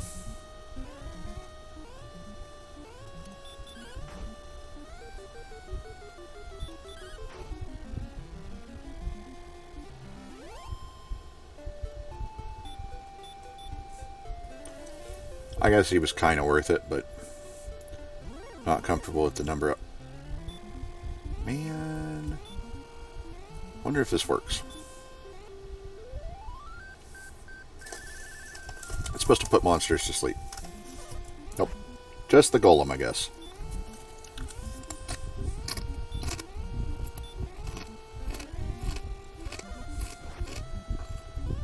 Nope, time to go.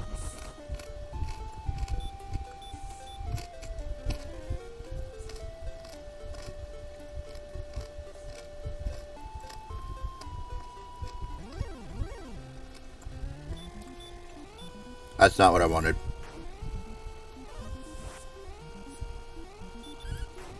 Wanted to put him to sleep.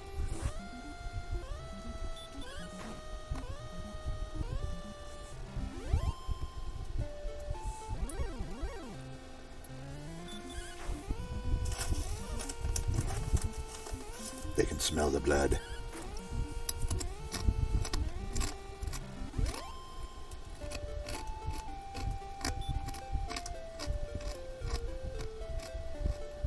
And you know the lack of magic points.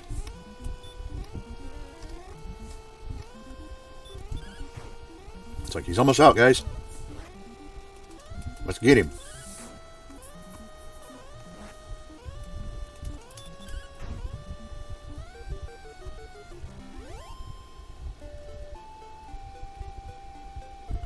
We're gonna have that full plate soon now.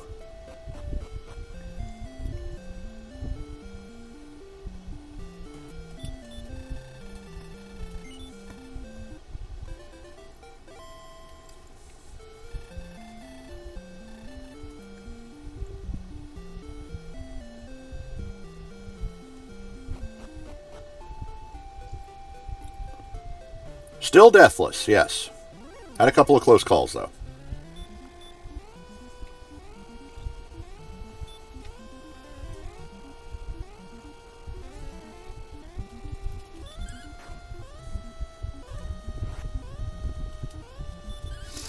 But we're about to be able to afford the full plate, which will be good. Still can't fight the Goldmen. Not strong enough. They hit way too hard.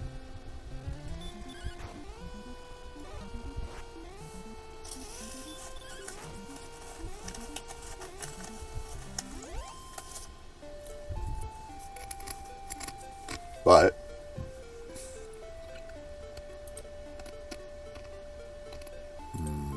there we go.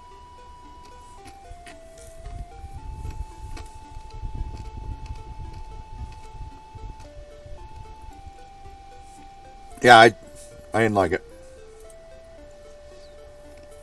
It was no fun. But yeah, anyway. Going from the half plate to the full plate is going to be an 8-point bump in defense, so.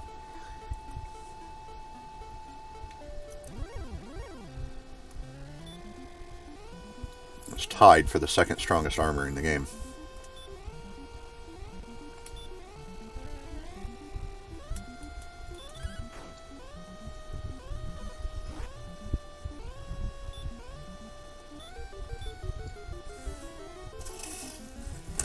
Look here, Wolf. I put you to sleep. You stay asleep. Or not.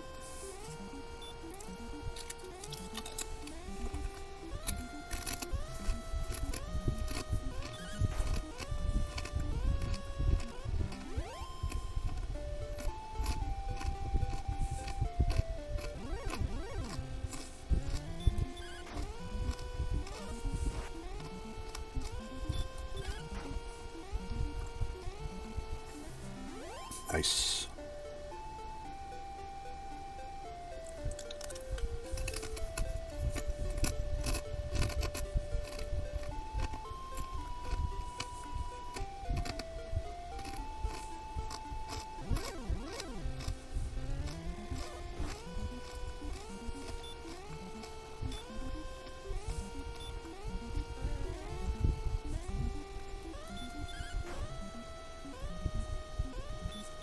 Less than 300 gold to go.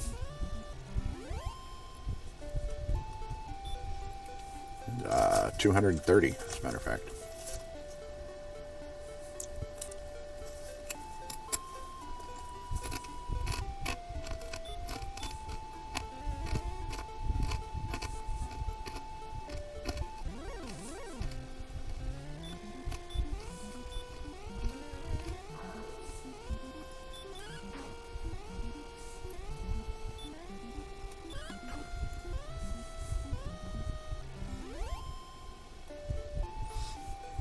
Take another trip to the south of the continent here. But I'm not going to cross the bridge this time.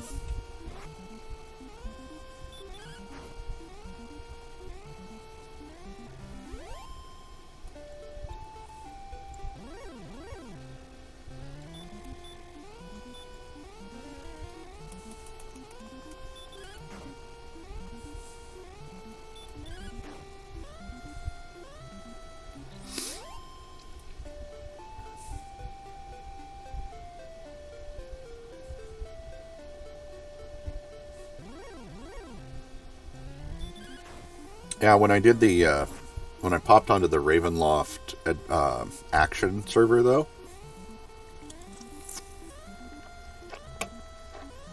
one thing I noticed is that when you rest, it actually shows you your XP progression.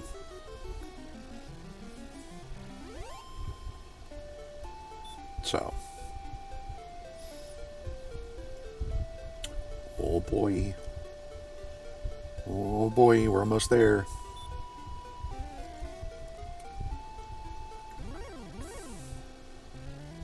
This should do it. This fight right here should put it over the 3,000 mark. So this should be the full plate right here.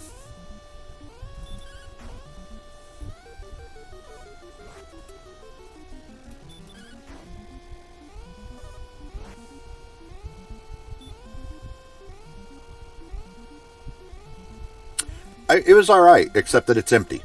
There's nobody there. I think it would be a lot of fun to run through with a party.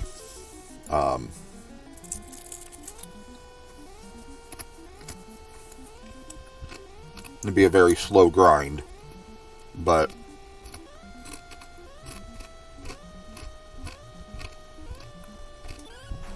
I think it'd be worth a try.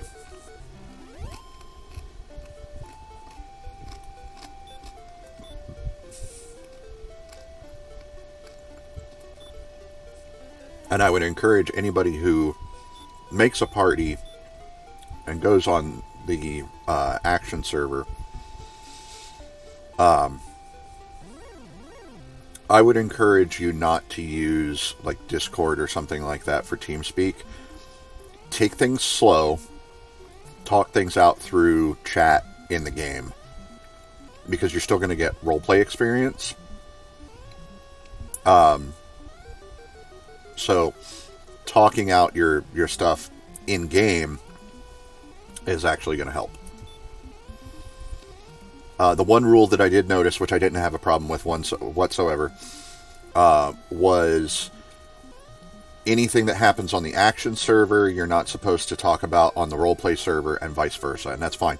It's two separate worlds. Totally fine. I didn't have a problem with that at all.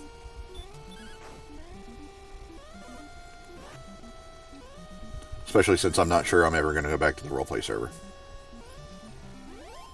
Like I've got a few character concepts on there that I really enjoyed, but it's like, nah, I'll save those for a different roleplay. You know, I can remake those characters and put them somewhere else.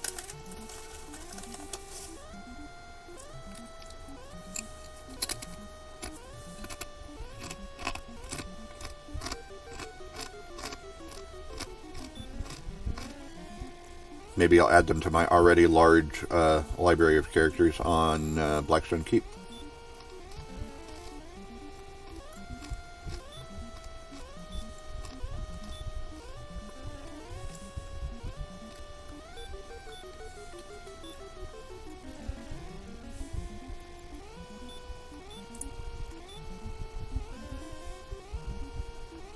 There we go.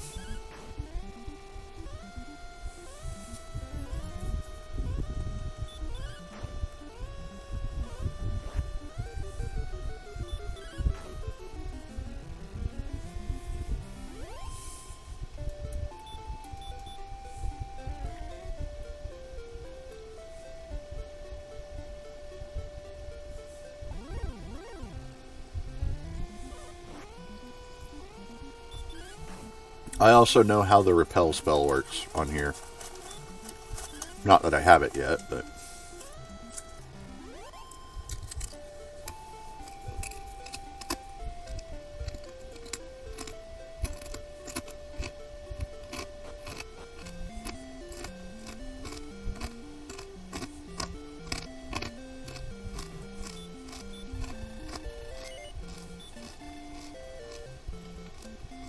soon.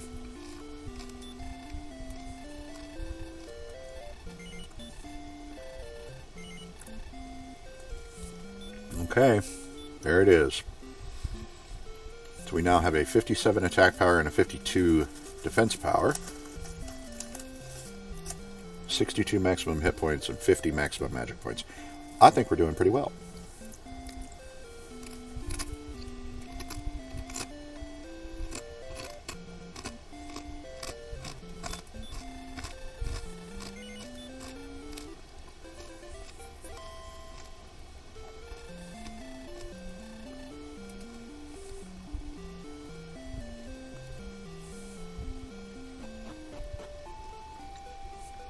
I think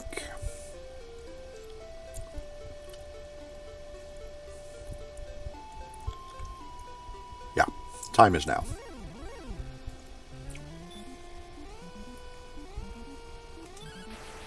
Nice.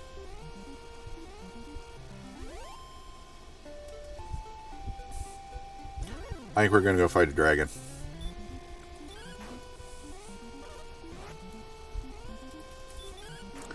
This could be our first death.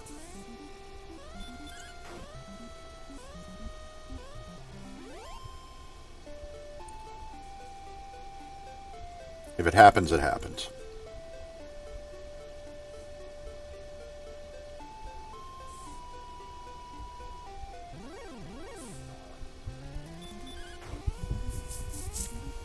I've read a lot of things that have recommended that you don't do it until you have the magic armor and even the flame sword. And it's like, no.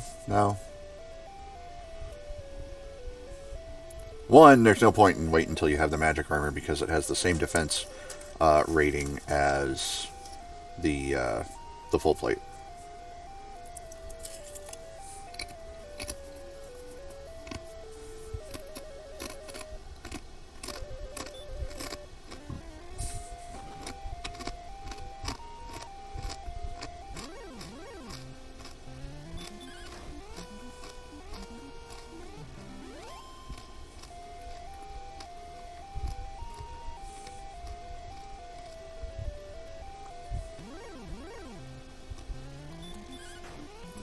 We're going to give this a try.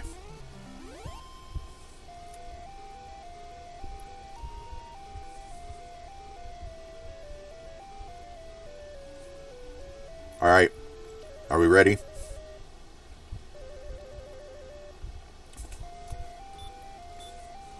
I'm going to heal.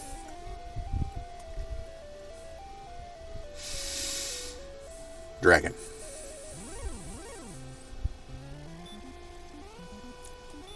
Try to put it to sleep.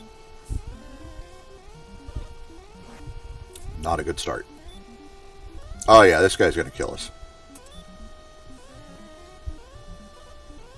Oh yeah, we're so dead.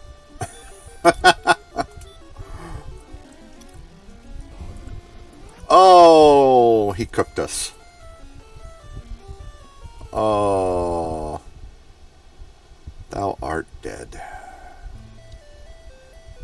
Yeah.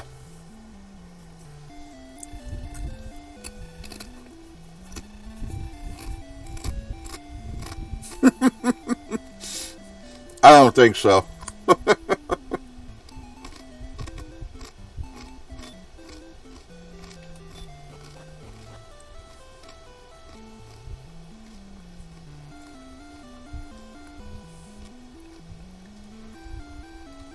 No, but it does. Thank you for the follow, Fat Joey, who I don't even see in the chat, but hey, you know, whatever.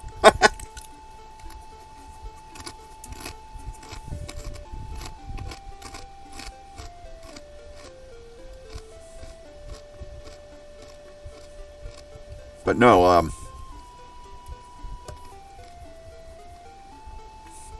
getting so easily hosed by the dragon there does tell me another thing. I was thinking about, I could go to Hawk's Nest and try to skip the magic armor, fight the Axe Knight, and get the Erdrick's armor. No.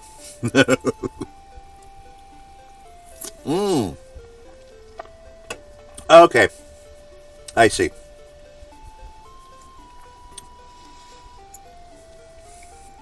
See, it's good for you. And I don't mind people watching on other platforms, but when it doesn't show up, when the viewers don't show up in my viewer count, and I don't know if it's just Streamlabs not tracking you. Twitch might be tracking you as a viewer. I don't know. But I need to get my viewer count up because I'm trying to get affiliate so that I can get that handy dandy subscribe button.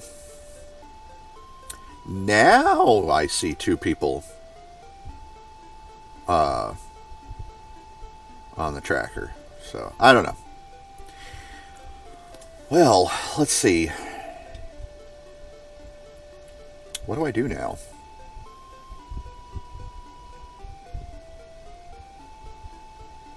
Can't fight the dragon. No way I can make it to Cantlin.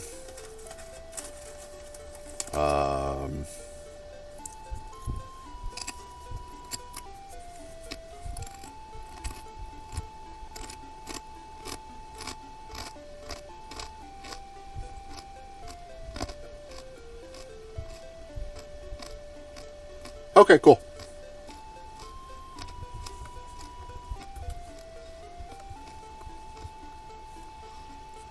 And this is not the only game I play. I was playing it yesterday. I'm playing it today. Tomorrow, I'm probably going to jump back to either Neverwinter Nights or Star Trek Online. I'm not sure which one. I haven't decided yet. And one of these days, I'm going to run the Chemco point-and-click adventures again.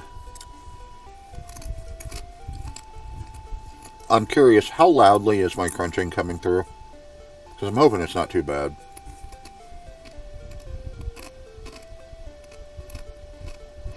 I'm just really hungry today, so...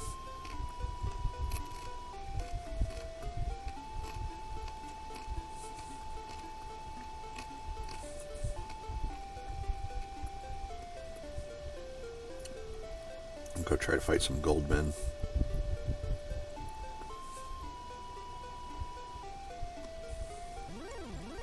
Seems like the thing to do. Okay.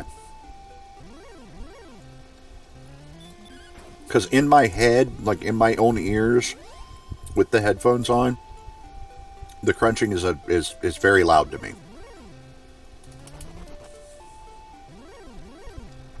So...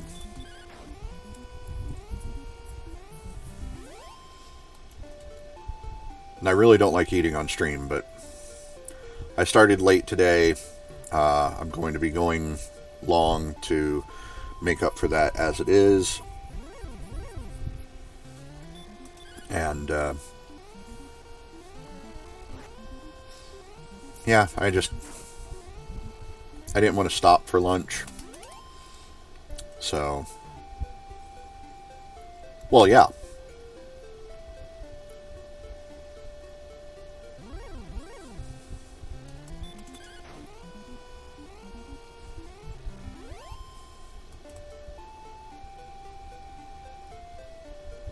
Come on, Goldman. Hey. Can I put him to sleep? Nope. Oh, but he does less damage now. I think we can win this. Oh, yeah. Yeah. 150 gold. Thank you very much. Let's get another one. Oh, that's a wraith.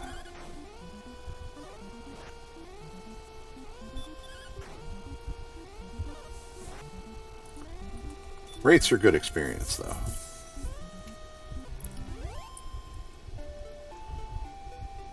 Eh, 17. Not as good as I was hoping. Thought it was more. No wyverns, please. Right as you say that. Oh, man. That's great. I think you made this wyvern happen. This is your fault. You summoned it. That's okay. It just cost me 2 magic points, that's all. There we go. Ooh, this one hits a little harder. That's alright, still gonna beat it.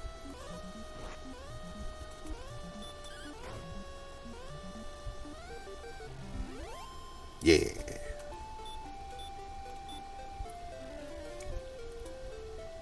Oh, get another heal. That's good. Nope. Bye-bye. Just not ready for wyverns. No. Don't hit me first. Why would you do that? Glancing blow there.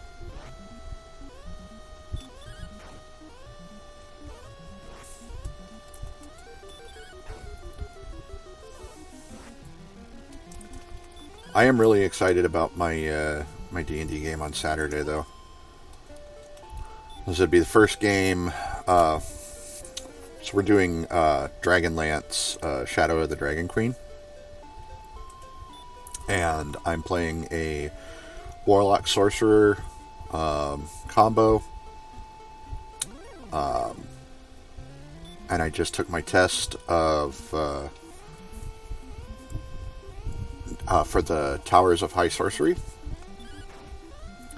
So I am a full mage of High Sorcery now, and I got my official robes. I got the black robes. My character is chaotic neutral. And he's got a lot of evil influences pulling on him. Yeah, it's War of the Lance.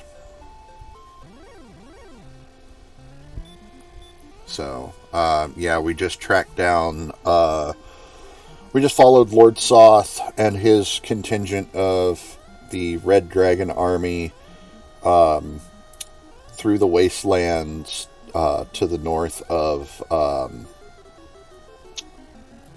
what used to be the town of Vogler. It is no more. And, up to the Nameless City. But we haven't quite caught up with him yet. We just got into the city, met with the very, very, very ancient elven woman who was a mage of high sorcery, and she was the master of the Tower of High Sorcery there in the Nameless City before it became the Nameless City.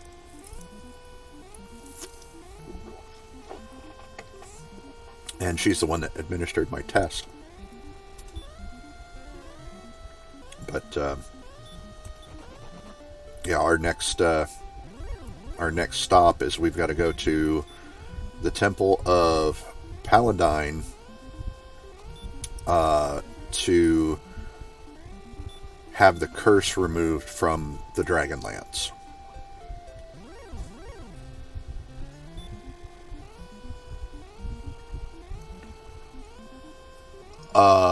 Well, let me just run through everybody. So like I said, I've got my elf sorcerer warlock. So that's one. We have and I'm a Sylvanesty elf, I think. Is that what I was? Yeah. So I'm a Sylvanesty elf. We have a Cogonesty elf rogue with the scout archetype.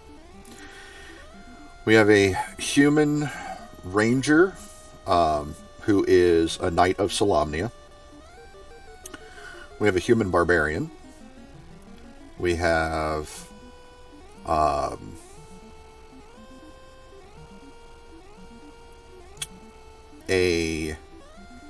so I know Dragonlance doesn't really have halflings, but somebody really wanted to play a halfling.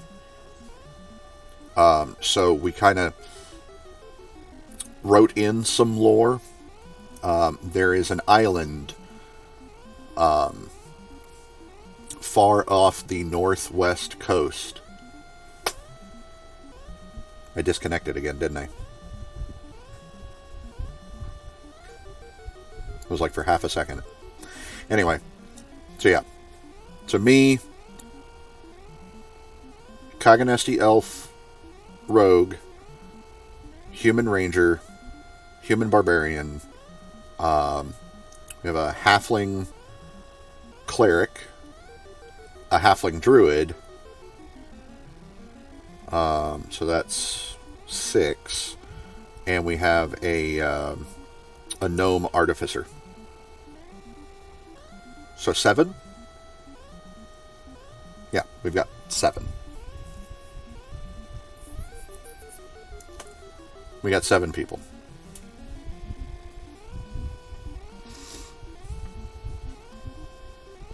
Oh, now it's telling me that it's detected dropped frames. Gee, I wonder why.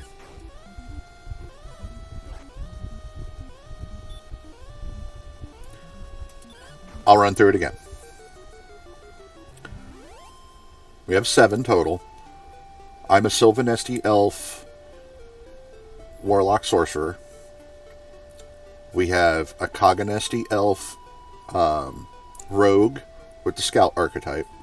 We have a human ranger. I think he took the monster hunter archetype. And he's a knight of Solamnia as well. We have a human barbarian, berserker. We have a couple of halflings. Hang on a second. Me, other elf, human. Yeah, we have a couple of halflings. There are technically no halflings in the lore of Dragonlance, but we kind of inserted them in. There's an island that we put it's to the northwest of Anselm. Did it cut again?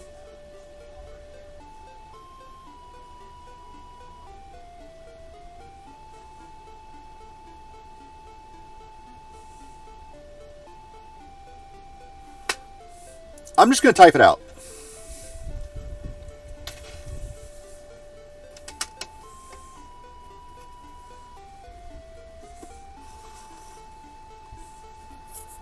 Just give me just a second.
There.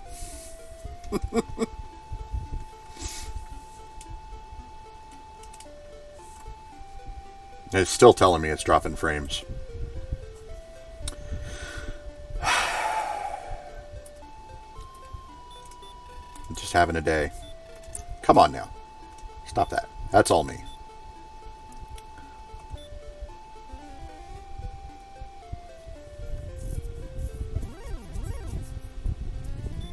It's fine. It's fine. I don't mind typing it out. Before I joined the game, I wasn't there for the first session, and in their first session they had a paladin. I don't know what his race was, but they had a paladin. He was not able to stick around.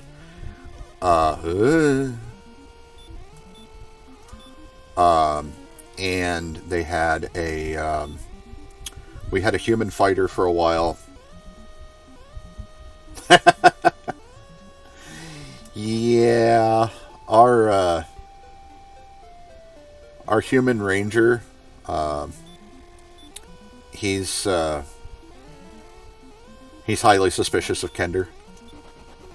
So that was fun when one session we had somebody guest play as they were a Kender paladin, and they were also a knight of Solamnia. So okay, I have to get up for a second, so I will be right back.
Amazingly. It played out amazingly. I'm back. Yeah. She was something else. It was a lot of fun. So, where was I headed? I was headed back. So I'm starting to get kind of beat up.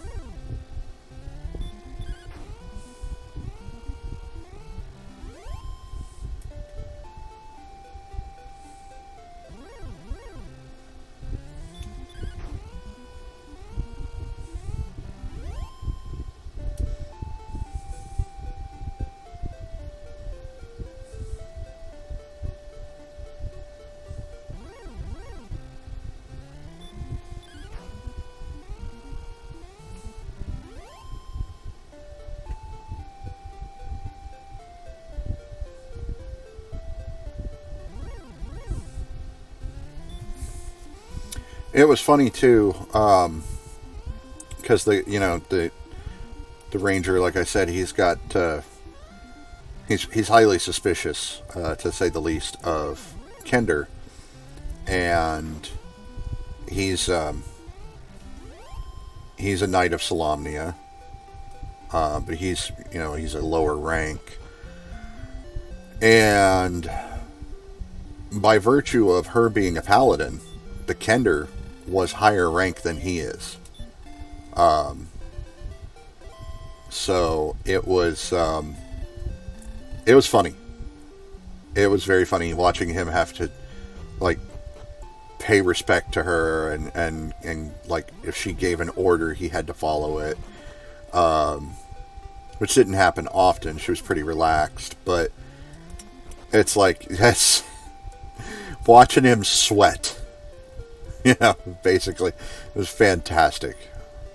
The guy that plays the ranger is also in the Sunday game that I run.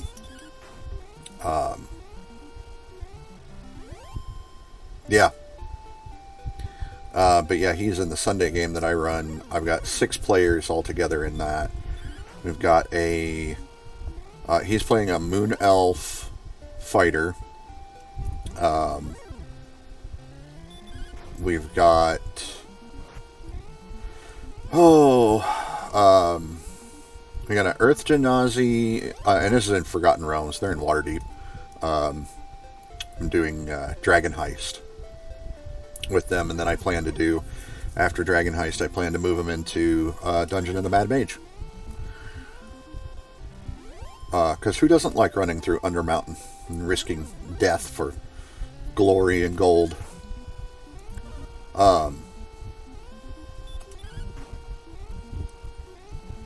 But yeah, so we've got Moon Elf fighter, Earth Genasi rogue, an Eladrin cleric, an Asimar monk,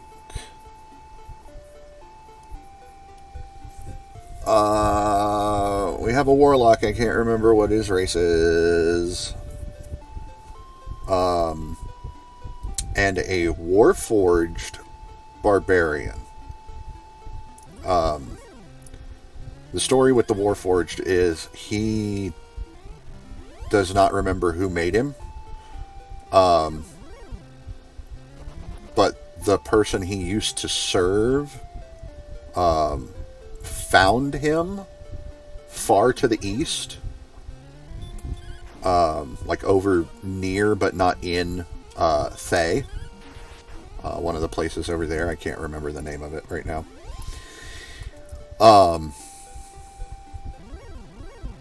So yeah, but the funny thing is, I don't know if the player, nice gold band, I don't know if the guy playing the Warforged knows this or not.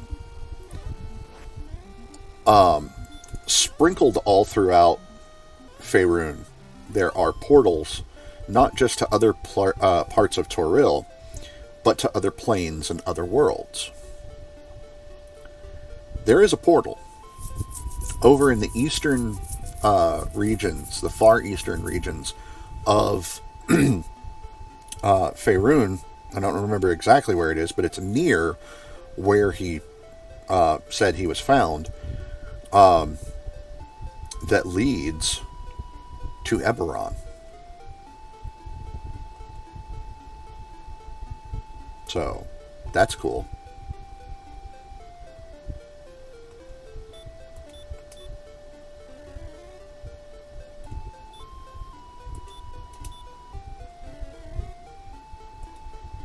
It's one of the reasons that I really like the Forgotten Realms campaign setting.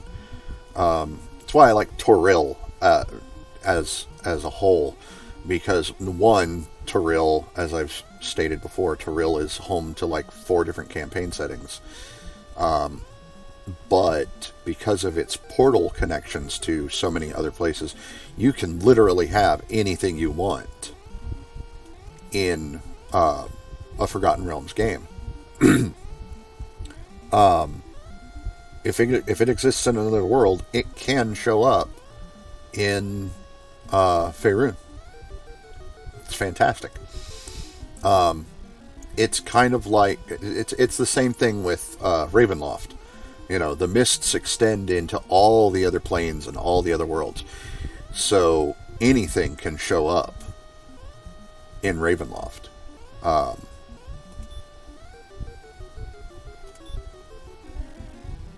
It's just Ravenloft is a lot darker of a setting. Ravenloft is gothic fantasy. Forgotten Realms is more high fantasy. Well, you should find a group and get back into it. There's plenty of people out there playing. Find the time and get together with some people.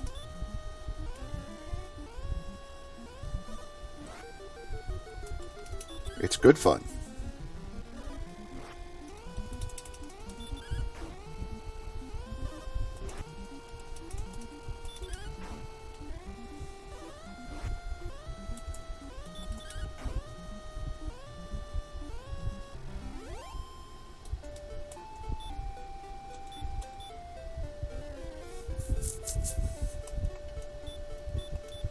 In the game I'm in on Fridays, we're doing Rime of the Frost Maiden. So, still in the Forgotten Realms, but completely different, you know, up in Icewind Dale. Having a lot of fun with that, too. I'm playing a dwarf cleric. We've got 5 people in that group. My dwarf cleric, there's a dwarf ranger, a half-elf cleric, and a human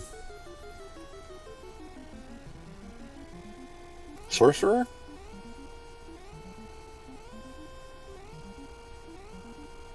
I can't remember if he's a sorcerer or a warlock. I think he's a sorcerer. And a human monk, I think.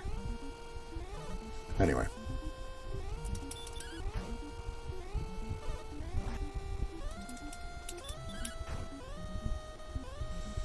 And though we have 2 clerics in that party, they could not be more different. Aside from their races, you know, one's a half-elf and one's a dwarf. My dwarf cleric is a forge domain cleric. And the half-elf is, I want to say, Twilight Domain, I think. So they're very different. Yet somehow we still end up with a lot of the same spells prepared. We need to collaborate on that.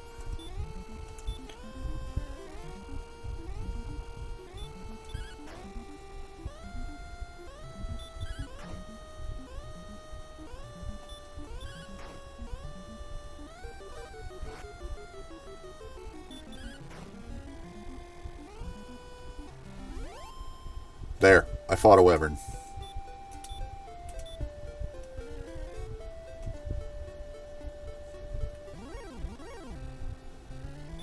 Not doing it again, though. Uh-oh.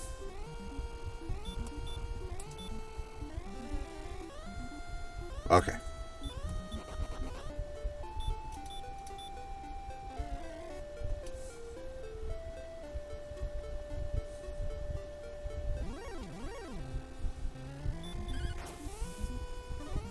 What am I doing? That's what happens when I go onto autopilot. Well, we're in it now.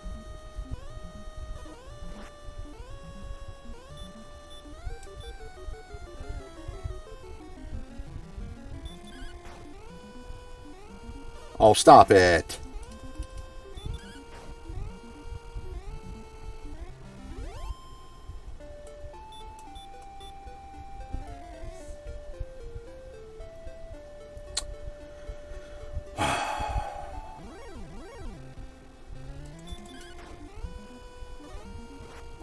And the time it takes me to get back to Garinham, I'm going to probably level up.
Courage and wit have served thee well.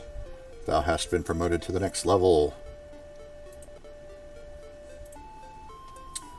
Let's see, this will be 12.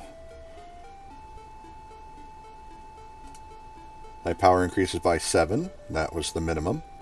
Thy response speed increases by 5. That's a static number. Thy maximum hit points increase by 1. Well, yeah. And thy maximum magic points increase by 8. Thou hast learned a new spell. We have learned Outside. So now there's no more, oh no, we got into the bottom of the dungeon and it's probably going to kill us on the way out. No. Now we just cast Outside. As long as I'm not stupid and don't forget to save up the magic for it. Like right now, I'd be screwed. No magic points.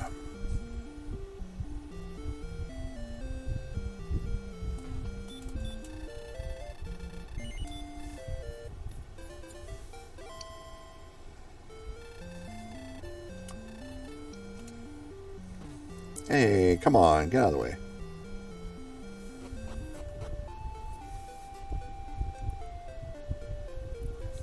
It's 5 o'clock now. I think I'm going to go till 6.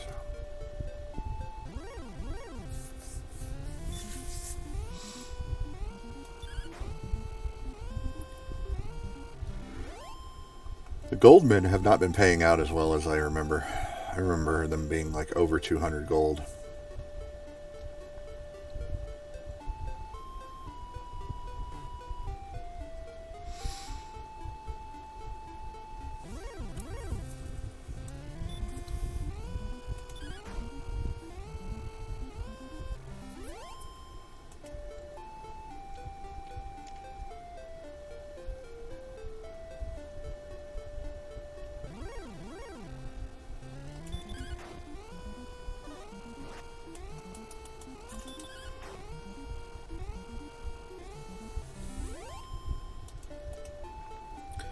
I suppose I should throw this out there. I did not tell you what my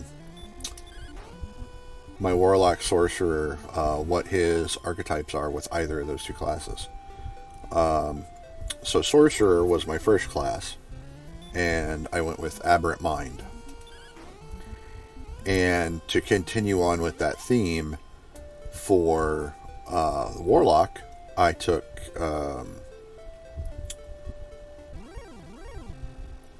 Great Old One.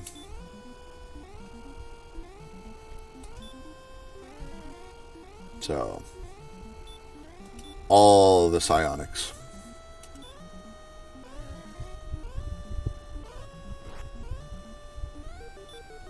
Excuse me. I said stop spell. Great. Blocked my spell instead. You know what, Wolf Lord? Why don't you just die? Yeah, there we go.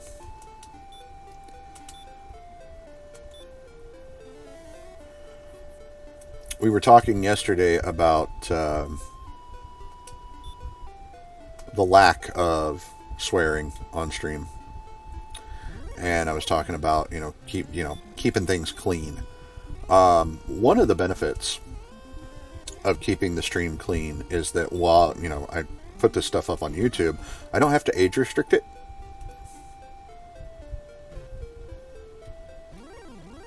I don't play anything hyper violent.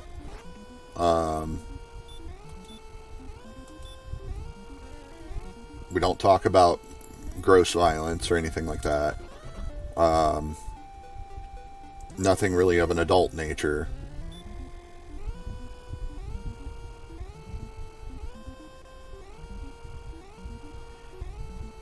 I wouldn't say that it's overly simplistic, but yeah, archetypes are a 5e thing. I wouldn't say necessarily that it's oversimplistic. I would say that it is simplified. Some people have called it D&D for dummies, and I strongly disagree with that.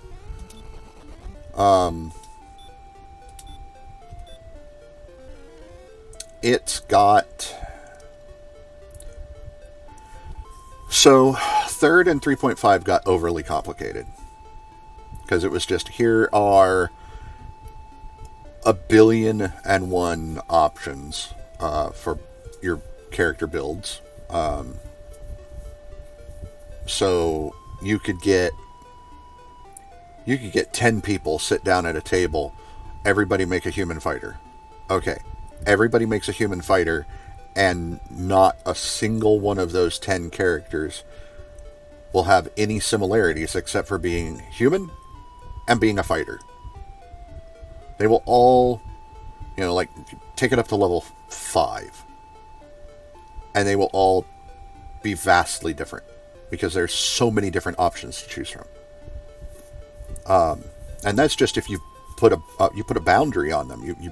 You bind them into race and class. If you don't do that in 3rd and 3.5, it's like, oh my goodness, there's just way too many things to choose from.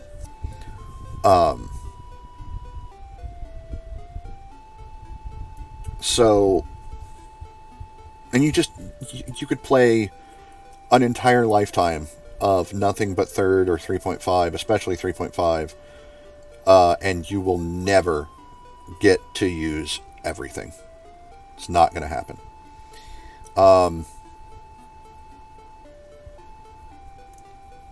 4th edition was a thing. They tried to turn an MMO into a tabletop, basically. I don't want to say that I didn't. I don't want to say I disliked it, because that's not true. I played 4th. I enjoyed playing 4th. What I did not enjoy was running 4th. Being a DM for 4th edition was obnoxious. And it started off simple. They tried to streamline things, but I think they went a little overboard in streamlining things on 4th, because everybody had the same stuff. I there's a lot of people that handle it that way. I try to just like gloss over it. Like, yeah, it happened, but it's over there now. But yeah, the biggest issue I think with one of the biggest issues I think with 4th edition was everybody does everything. Everybody does exactly the same stuff. Everybody has the exact same powers. They just have different names. Everybody has the same mechanics with a different skin. It was like, okay, I'm going to use my power that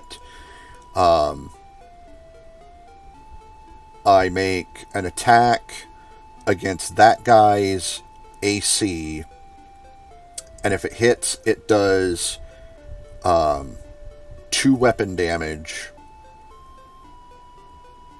plus my strength modifier, and then I switch places with an ally within 30 feet of me.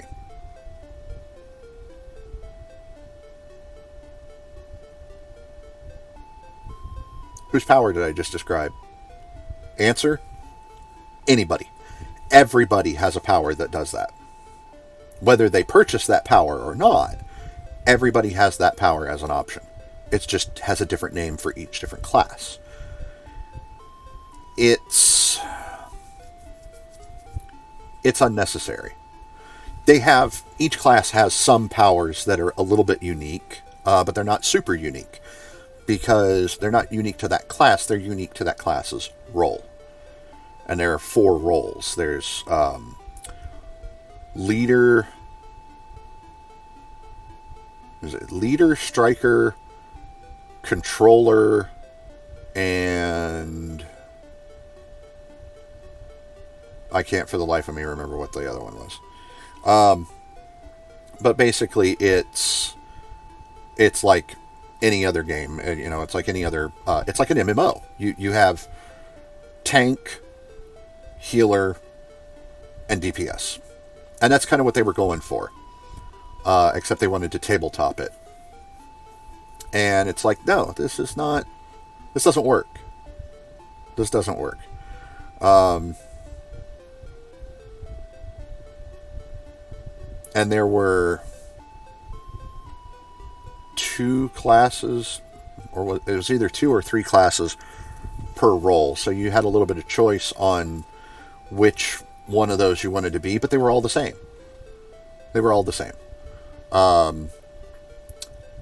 Leaders, for example, you could be a paladin, or you could be a bard, or you could be a cleric. But they were all the same. They just had different names for their abilities. But they did the same thing. So it was not good.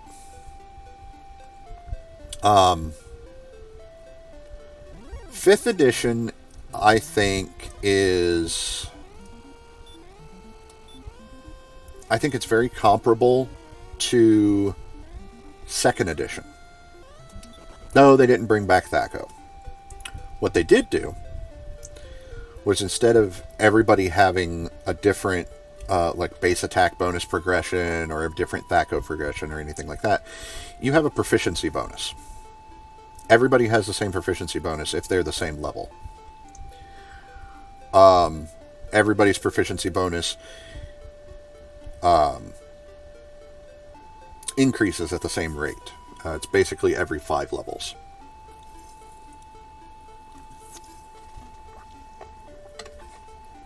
It starts off at +2, and then at level 5 it goes up to +3, and then it goes up to +4, and then it goes up.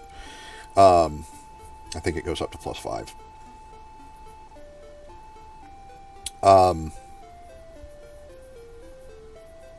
And it's your character level, not your class level, that determines what your proficiency bonus is. And then what your proficiency bonus does is you are either proficient in a thing or you are not. Anybody can use any weapon. Anybody can wear any armor. Anybody can use any skill. But there are benefits to being proficient in a thing and drawbacks to not. If you are not proficient with armor, you have disadvantage on certain skill checks and ability checks. Disadvantage is you roll the d20 twice and you take the lowest result. The opposite of that is advantage. If you have advantage, you roll the d20 twice and you take the higher result.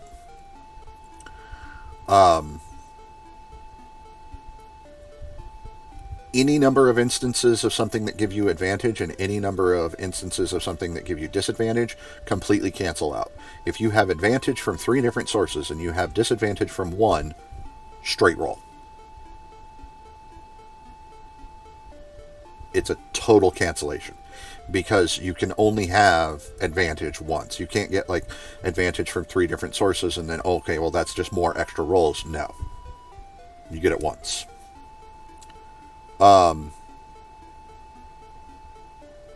So if you're proficient in a skill, you take the ability score modifier that applies to that skill. So like athletics would be strength. And if you're proficient in athletics, you take your strength modifier and your proficiency bonus and you add them together.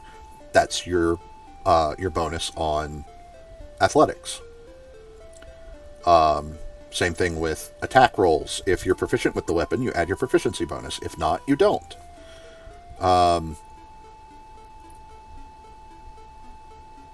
I think it's nice. I think it's a nice, easy way to do it. It's very streamlined. I don't think it's overly simplistic.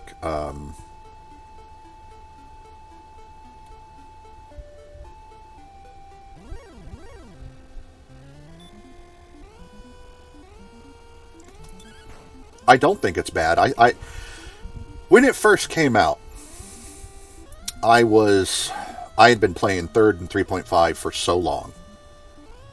And I played a little bit of 4th and then was like, I don't want to do this anymore. I'm going to go back to 3rd and 3.5. And I also played Pathfinder quite a bit, which is basically 3.5 with a little bit of tweak to it.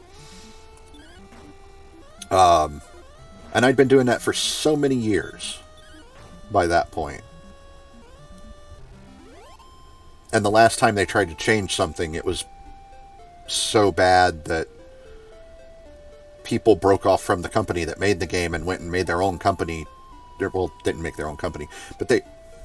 Okay, so Pathfinder was supposed to be a 3.5 D&D setting.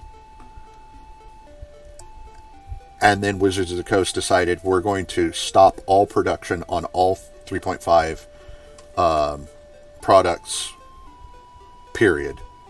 Everything's got to be converted to... Everything that's in the works right now is either going to be abandoned or it's going to be converted to 4th edition. And these people had put so much time and effort into this new Pathfinder campaign setting that they were like, nope.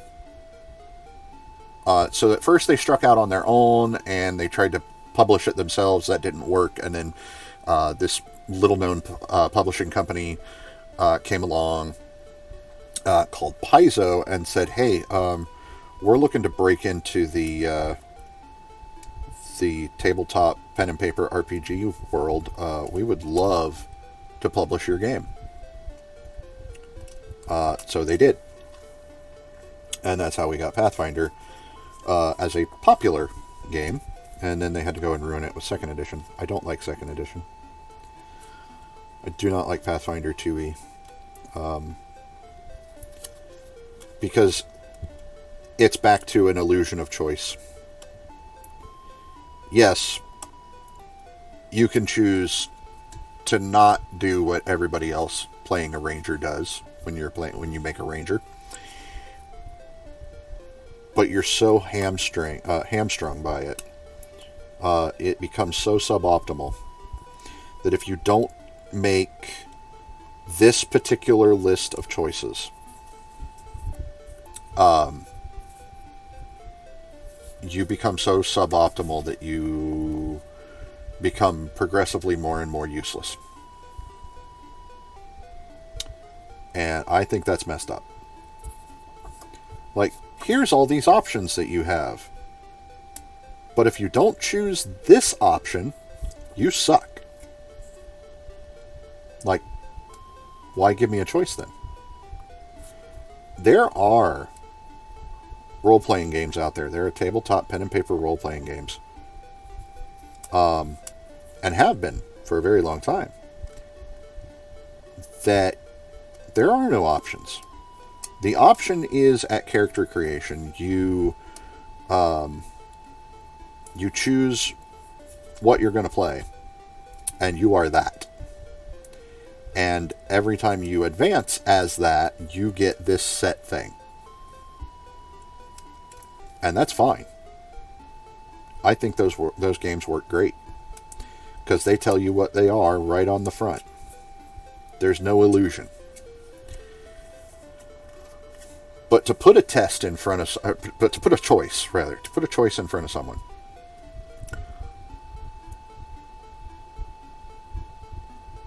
But there's only one correct answer? That's not right.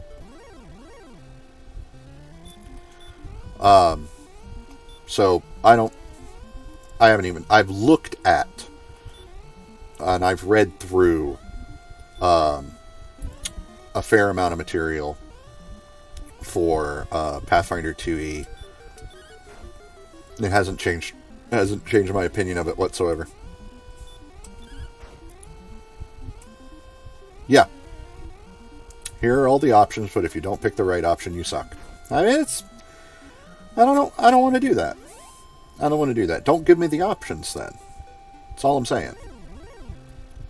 Totally fine with not having the options.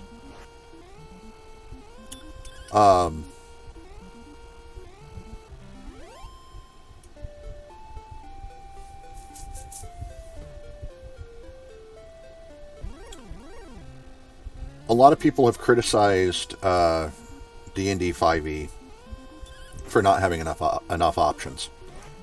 Those people are not paying attention. There are a lot of options. Okay, so the feat list. First of all, feats are optional. Period. You don't even have to use them. And you're not playing suboptimally if you don't use them. There's nothing wrong with not having feats. Because your class gives you enough abilities to play with all on its own. But the feat list for the complete feat list for like 3rd edition, not even getting into the 3.5 stuff, you're looking at a book about... Oh, that's a little bit too big.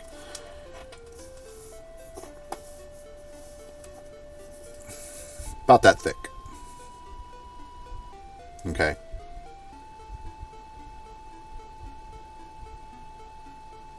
A little bit. But yeah, 3rd edition, all the feats. You're looking at a book about that thick. Alright. 5th edition? 5th edition, all the feats are...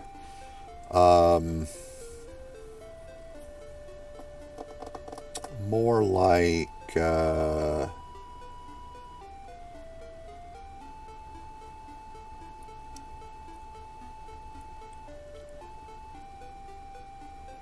don't have a book thin enough.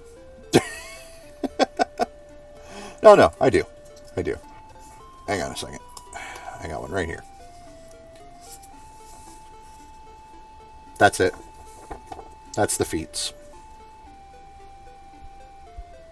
Just that thin little magazine-like book. That's your feats for 5th. Now you would think, okay, well there's no options there then. That, you know, you've got such a short list that there's no variety there. Oh boy, is there. Let me tell you. There are feats in fourth or in fifth. There are feats in fifth that allow you to dip into the abilities of other classes. You're playing a rogue and you want the fighting style ability from the fighter class. Okay, take fighting initiate. It has no prerequisite.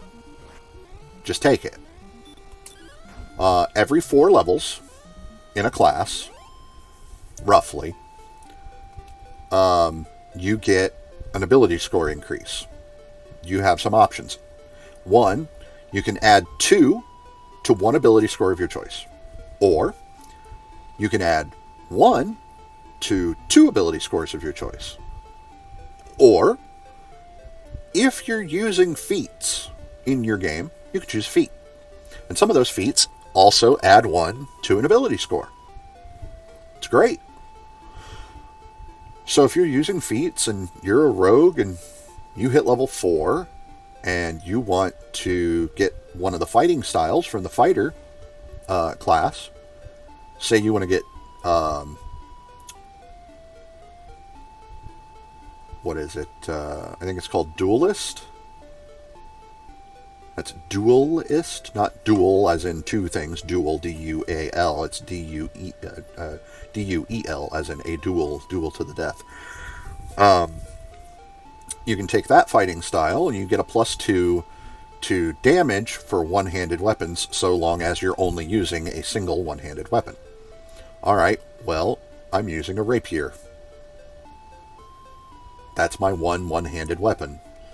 So I get a +2 to the damage rolls on that. Great. Fantastic. Because let's face it, if you're a rogue, you want to do more damage anyway, right? Oh, that's another thing. Remember Weapons Finesse? The 3rd edition feat, Weapons Finesse? You had to take a feat to be able to use light and finesse weapons using your dexterity modifier instead of your strength modifier. Yeah, in 5e that's not a thing. Finesse is a weapon ability. It's on the weapon. So, if you've got a rapier has the finesse quality. It is your option, right off the bat, just from picking the thing up. You can either use your strength modifier or your dexterity modifier for the attack and damage rolls. I was not paying attention to my hit points. It's fine.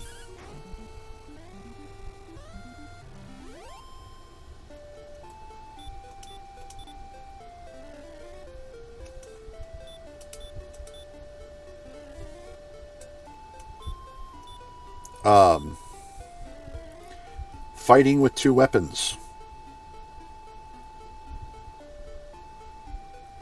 is also a lot easier.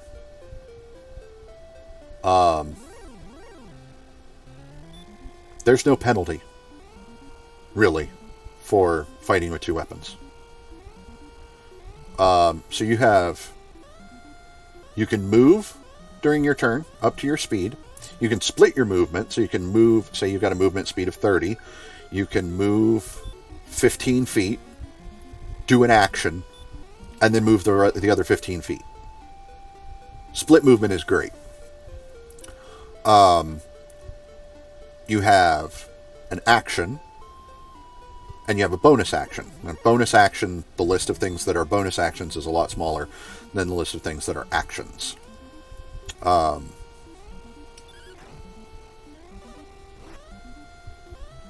Yeah, no. So the way it works in 5th,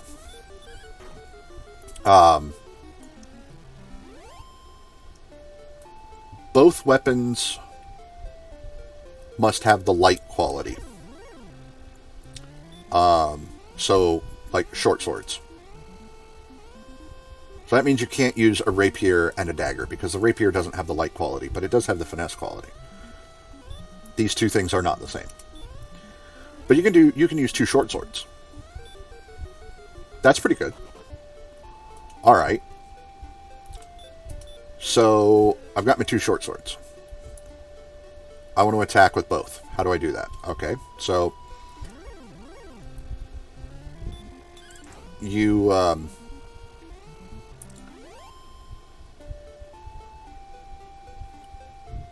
you use your action to attack with the first one. You add your ability score modifier to the attack roll. And if you're proficient with a short sword, you add your proficiency bonus. Alright. So let's say I'm a strength-based fighter. I've got, let's say a 16 strength. Alright, so I've got a plus 3 strength modifier. So I add my plus 3. I'm also proficient in martial weapons as a fighter. So that means I'm proficient with a short sword.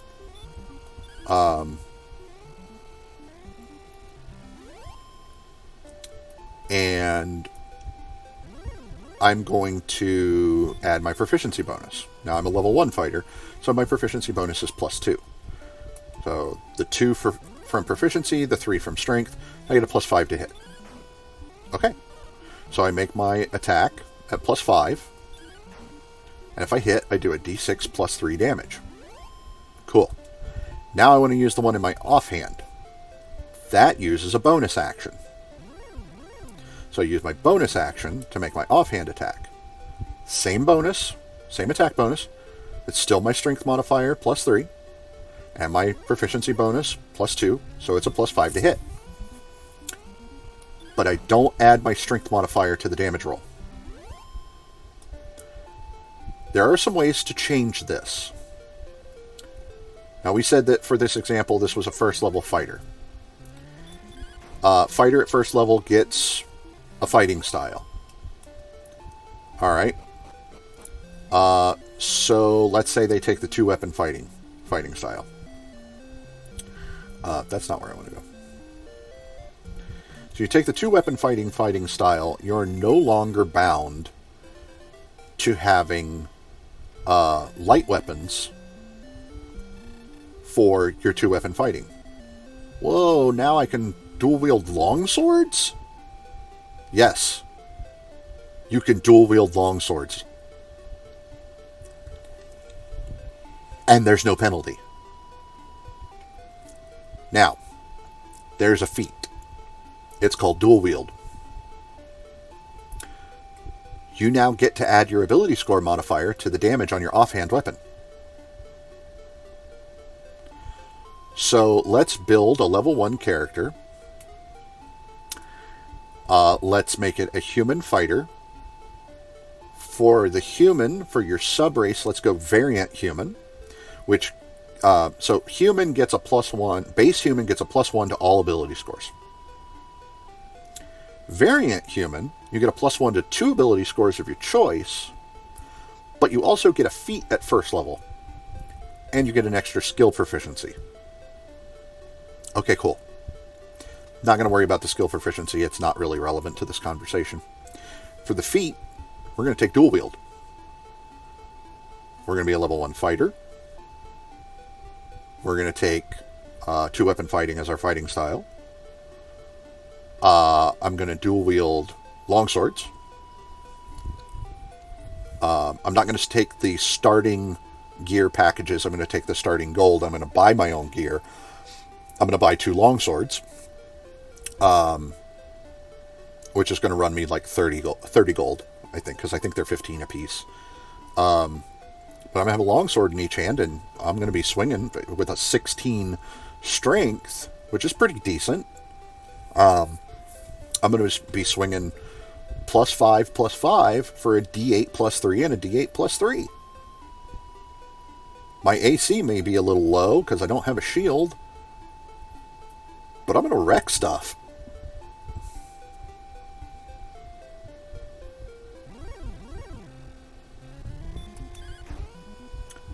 And then the fighter gets an extra attack at level 5. So two attacks with your action, and then you still get the bonus action offhand attack. Yeah, it's fantastic. But you should see the hit point pools that creatures have.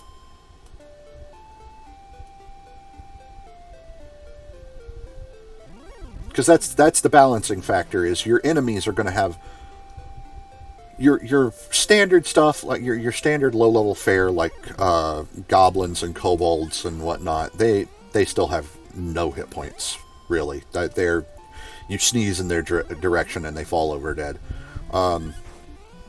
It's like a level 1 wizard in 3rd edition. Actually, it's more like a level 1 wizard in 2nd edition. Because, yeah, like a kobold has, like, 4 hit points. Same with the goblin. But once you get outside of that, the hit point totals just become crazy. Like, zombies. I can't remember off the top of my head, so I'll look.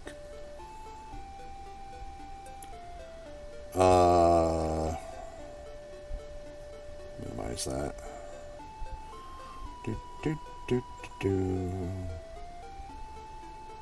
Here we go. I have to bring up my bestiary. It's on my phone. Not exactly. But alright. So just a plain old regular CR 1/4 zombie. 22 hit points. It's got 22 hit points. And it's got the Undead Fortitude ability. If damage reduces the zombie to 0 hit points, it must make a Constitution saving throw with a DC of 5 plus the damage taken, unless the damage is radiant or from a critical hit. Oh yeah, you can crit zombies. You can crit everything, as a matter of fact. On a success, the zombie drops to 1 hit point instead. So,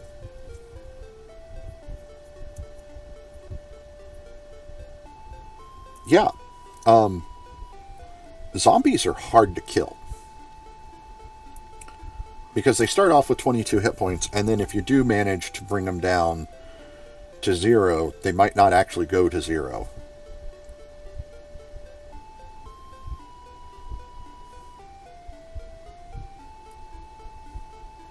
So,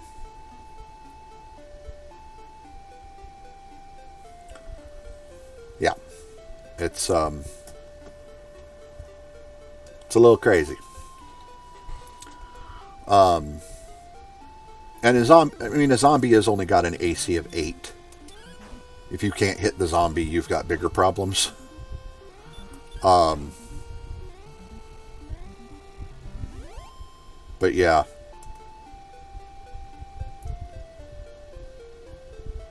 Like, I kind of understood the idea behind crit immunity, especially for undead.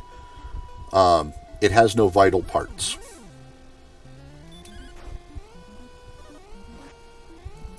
Even if you cut off a zombie's limb, it's still dangerous. It doesn't... Cutting off a zombie's arm is not like cutting off your arm. You lose an arm, you're probably going to bleed to death real quick. This is a vital issue.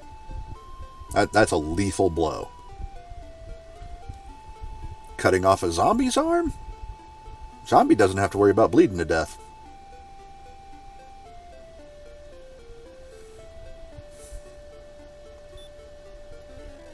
I stabbed the zombie in the heart. Well, the zombie's heart stopped beating a long time ago, so that really doesn't make a difference, does it?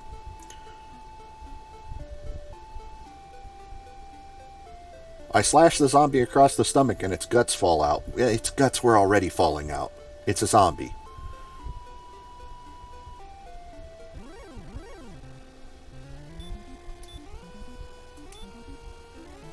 So I kind of got that whole idea, but critical hits have kind of been streamlined for 5th edition as well. So you can crit anything.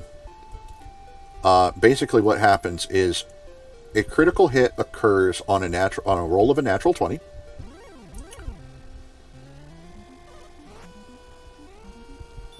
Something like that. Would have been nice, but no.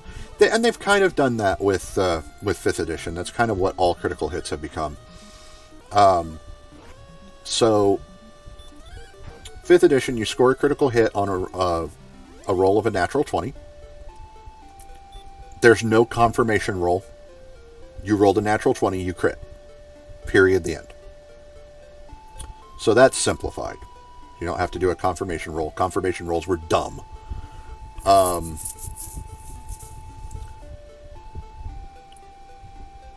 But unless there are certain circumstances applying, like you've got a special thing on a weapon, or you've got a special class feature, a critical hit is only on a 20. A natural 20.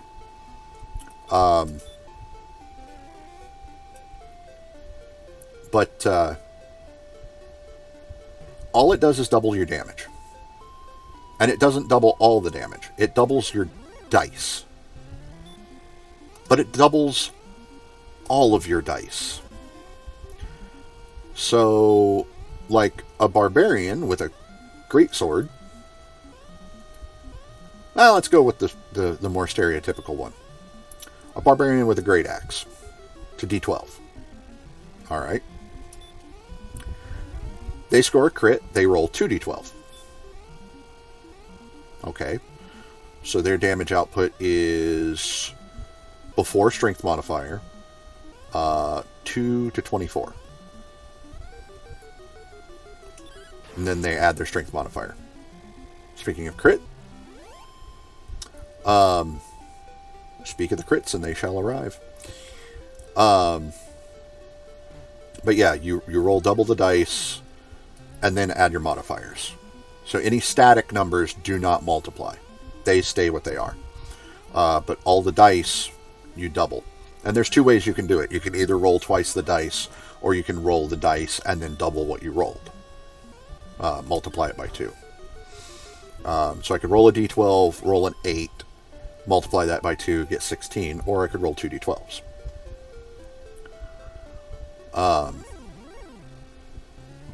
I find most people prefer to roll 2 dice. Roll multiple dice. Because, you know, there's just something about the feeling of rolling more clicky-clacky math rocks.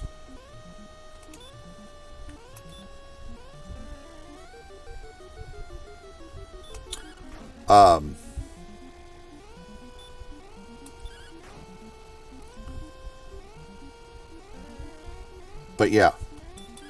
That brings me to another thing. Stop using great axes. Two-handed weapon fighters, stop. And I don't mean fighter like the class. I mean you use a two-handed weapon when you fight. Stop using great axes. They serve no purpose any longer. Oh, you get to use a d12. Yeah, and?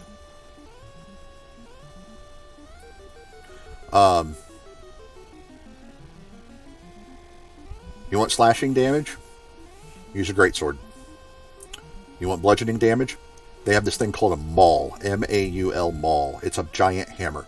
It's a two-handed... It's a warhammer, but it's two-handed. They do 2d6. The greatsword and the maul do 2d6. Slashing or bludgeoning, respectively.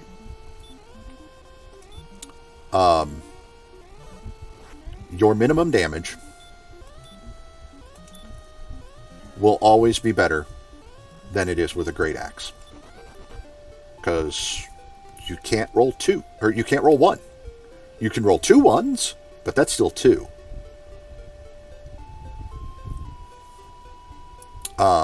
Your minimum damage will always be double that of a great axe. So stop using great axes. They're useless.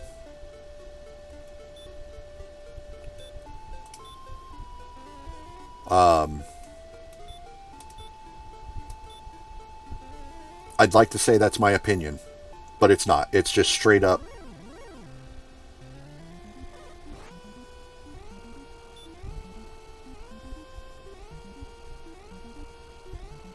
Yeah, that too.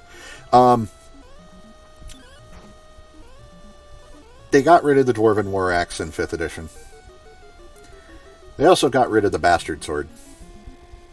What they did to make up for that is the battle axe and the longsword now have a quality called versatile. You can wield them one-handed for a d8 damage, or you can forego your shield,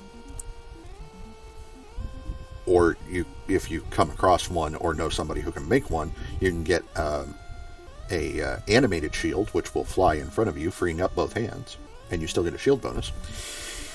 But you can wield the weapon two-handed for a d10. So it's kind of like having a bastard sword or a dwarven war axe. No exotic weapon proficiency BS to have to deal with either. The thing I'm sad about is they got rid of the scythe, but it's because I love the scythe. It's no big deal to put the scythe back in, though. The only thing you're missing out on is you don't have the ×4 damage from criticals anymore. Because it's just a straight up times 2. Everything is times 2. But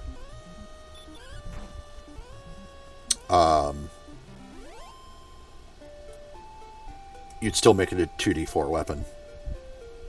So, or because it's a two-handed weapon, I'd say you can make it a 2d6. I'd say go ahead and make it a 2d6 weapon. Basically, you're just reskinning a greatsword at that point, because it's a two-handed weapon and it's 2d6 damage.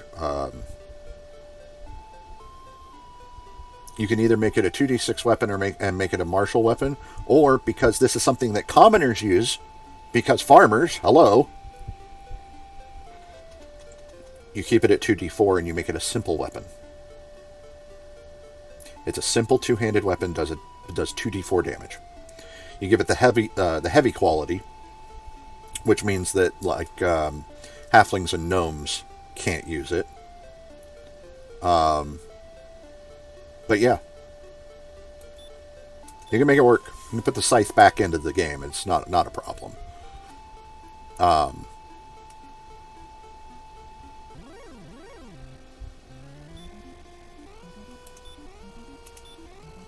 Everybody has different opinions.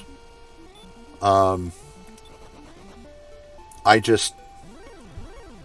think the people that complain the most about 5th edition are nitpicking.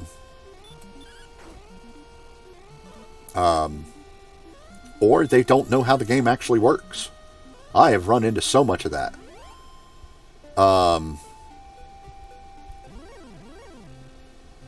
My wife was like that. She did not like 5th edition.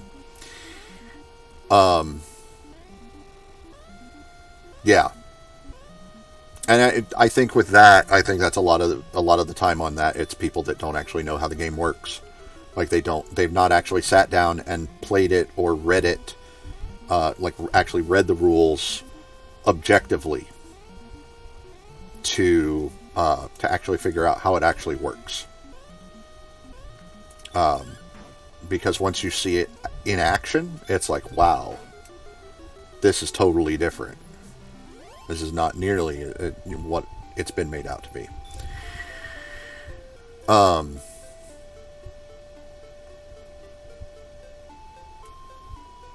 But yeah, my wife was, she was completely against 5th edition. She said, no, I don't want to play 5th edition. I don't like 5th edition because it's oversimplified. And it's there's no real choices, and every character is exactly the same, and all this and that. And I'm like, no, that was 4th. That was 4th. Every character is exactly the same. That was 4th. Oversimplified, that's just not right. That's not right at all.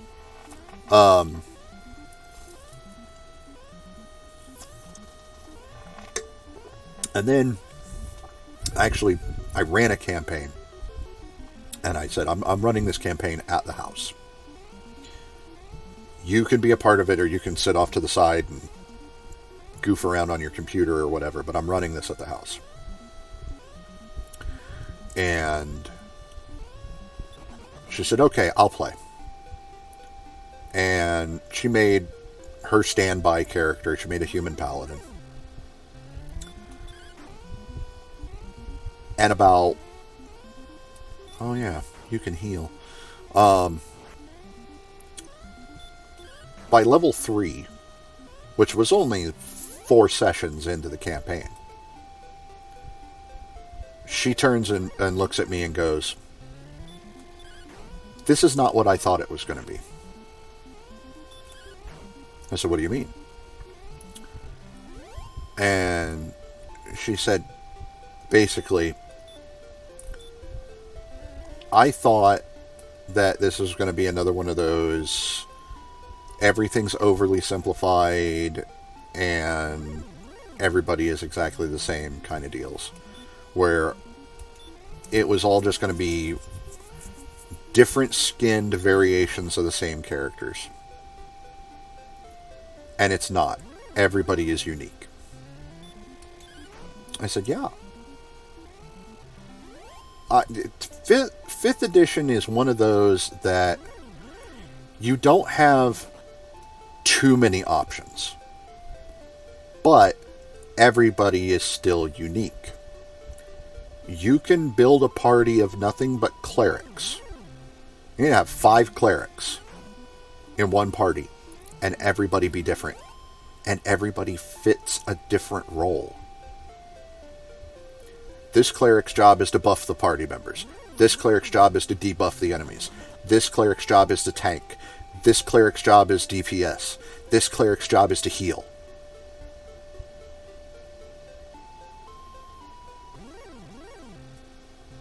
You can do that. And I think that's fantastic.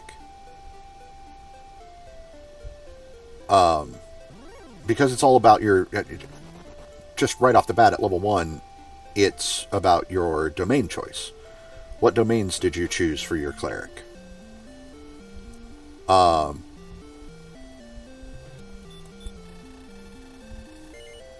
Yeah. And it's like, oh, we don't have somebody who's good at trap finding and disarming and lock picking and stuff like that. Well, yeah, you can. Because every character also gets a background, and your background adds more proficiencies to your character. This is not just skill proficiencies, this is also things like tool proficiencies. Tool proficiencies are important. Tool proficiencies are important during downtime between adventures because you can use it to craft different things or perform an occupation to make some money on the side, or just pay for your living expenses during downtime. Like, say you got a wizard in the party who's going to go make a really complicated magic item. Well, that's going to take some time. So the party needs to take a significant length of downtime for him to go make that. Sure, they could go adventure without him, but that's kind of unfair to that player. But you can take downtime. And there's a bunch of different downtime activities you can do. You can just go work a job. You can hang out with people at the tavern.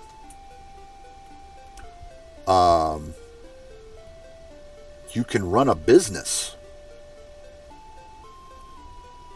Are you a religious-y type character?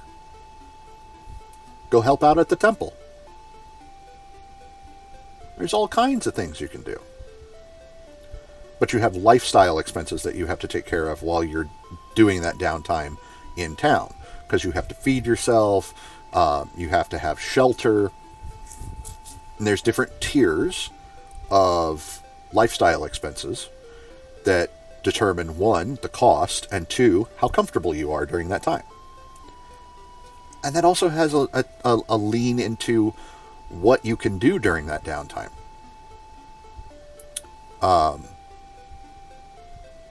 So even not adventuring, even not, running across the wilderness and fighting monsters and going on quests and delving into dungeons and caves and horribleness, just being in town and taking some time off, there's still stuff to do.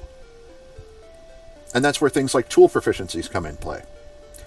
Sometimes tool proficiencies come into play while you're adventuring. You run across a potion. You don't know what the potion does. Nobody in the party has the identify spell. But John over there, John's got proficiency with alchemy tools. John can use his proficiency in alchemy tools to identify what that potion does. Just by a little taste. And you go, oh, that's got this and this and this in it. That's made to do, oh, that's a potion of bark skin or something like that, you know. Just because he's proficient in those tools that are required to make the potion, he knows how to make the potion because of his proficiency in those tools, and he can identify the potion. So tool proficiencies are important. I would also go so far as to say that proficiency in brewing supplies could also identify a potion.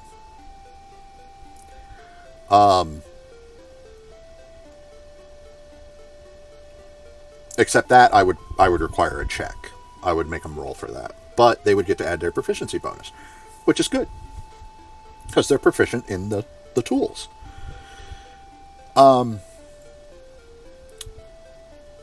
But the go-to tool are, of course, the thieves' tools. And proficiency in thieves' tools is what makes it so that you have a decent chance, of opening a lock or disarming a trap. Any idiot can find a trap. To find a trap, you make either a perception check or an investigation check. The difference between the two, investigation is intelligence and perception is wisdom. So, and it's how are you looking for it? Investigation is a little more tactile, so there's the chance that you might set the trap off. Perception, you're not touching. You're just looking.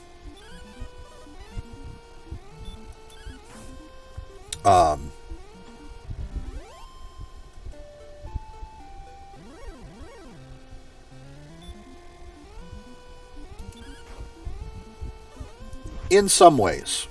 Most of the time, a tool proficiency is itself a skill proficiency. So, for example, if you have, say there's a trap in front of you, and you don't have thieves' tools and you don't have proficiency in thieves' tools, but you want to try to disarm that trap,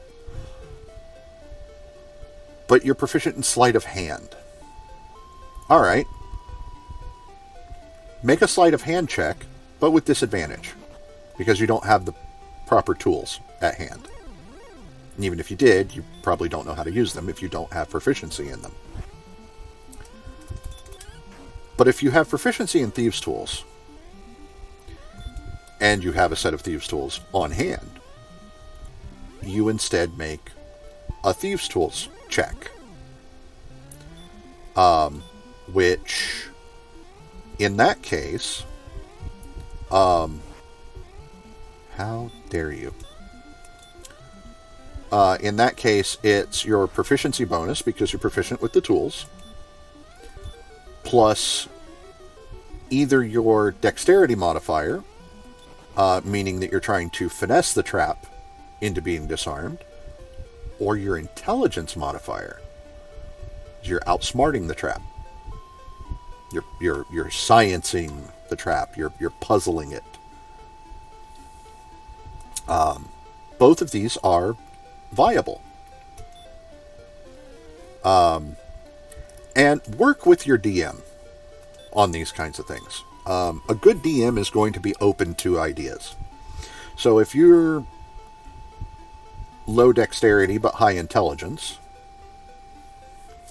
so not even low dexterity, let's just say your intelligence modifier is higher than your dexterity modifier, you're proficient with thieves' tools, and you want to open a lock. Your DM might say, okay, make a check with your thieves' tools, add your proficiency bonus, for proficiency in thieves' tools and add your dexterity modifier.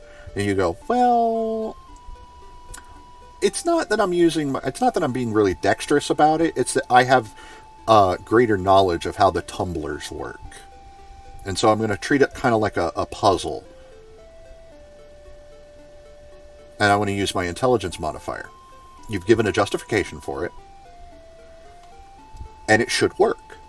So if you've got a good DM who's flexible and open to ideas like this, they should say, all right, make the check with your proficiency modifier and your intelligence modifier. It's that easy. Dungeons & Dragons is supposed to be a game that it has rules. Some of those rules are a little more carved in stone than others. There are a lot of things that are supposed to be open to interpretation. A lot of people playing D&D today did not play in the older editions. They did not have the lack of hard set rules that we had in, say, 1st edition AD&D or 2nd edition AD&D. And I started in 2nd edition AD&D. Yeah, there are a lot of rules. There were good set in stone rules, but for some things it was very open to interpretation. So you have to be ready for that. And people are relearning that aspect of the game. Because like in 3rd and 3.5, you had disable device was a skill. That's what you rolled. You had to have thieves' tools on hand, or you took a penalty to your disable device check, or it just wasn't possible at all.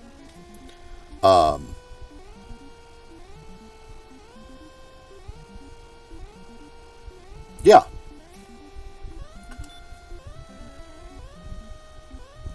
I mean, I've had games.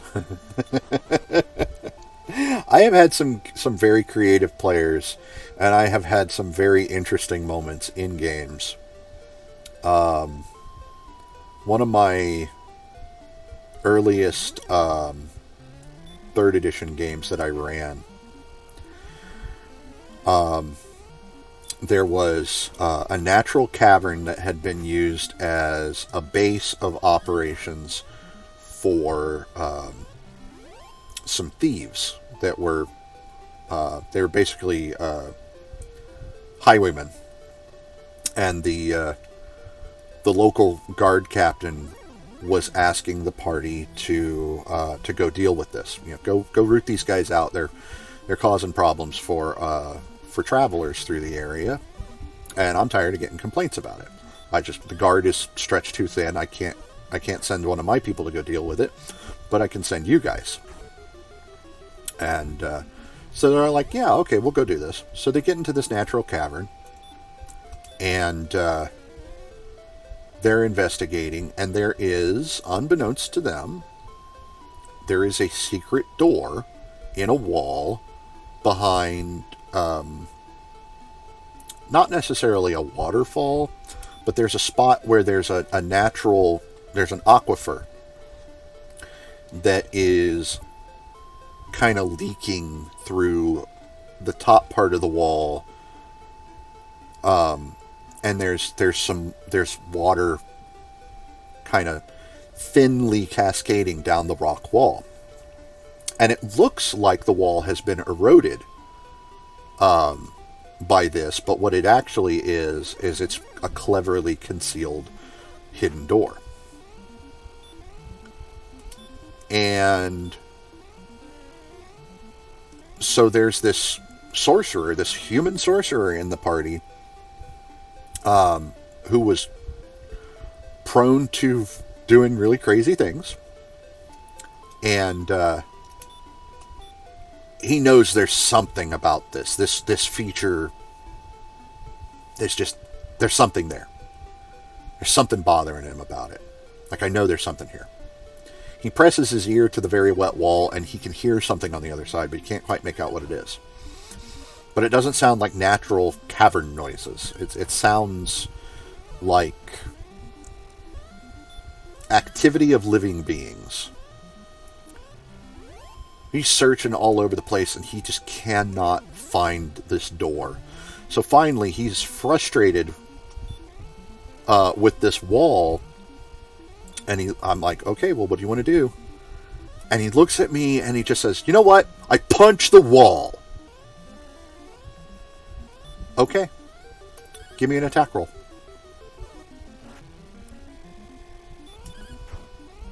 So he does.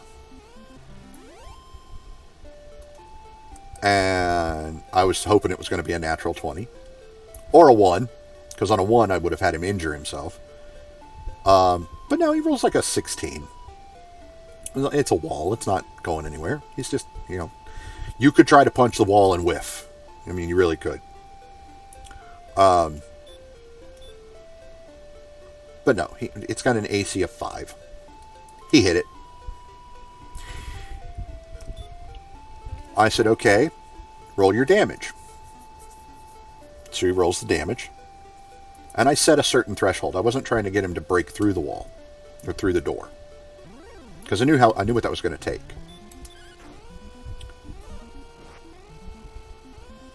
But this door opened in to the other chamber, and which is why there were no hinges on that side. And it wasn't locked because it was so well hidden. So I set that if he did a certain amount of damage, which would basically have to be his maximum damage because he's a sorcerer and he's just punching something. But if he rolled his maximum damage, he would punch the door open. And he did it.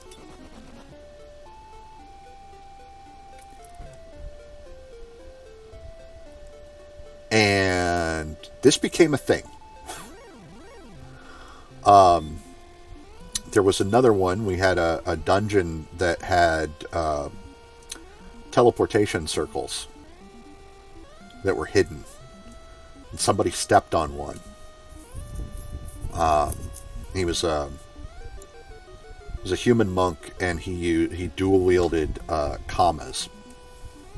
Or no, sickles. He dual wielded sickles. And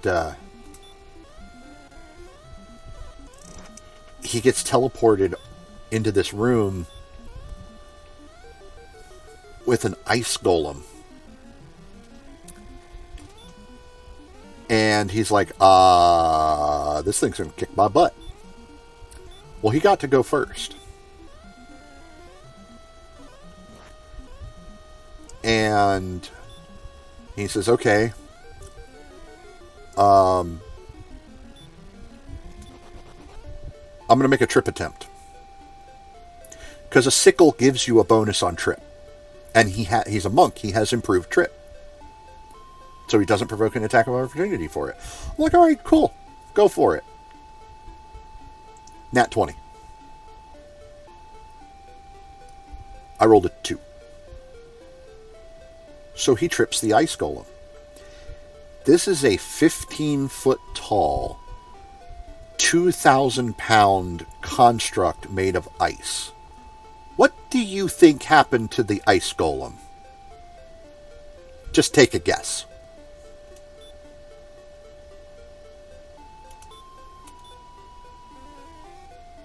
I'll wait.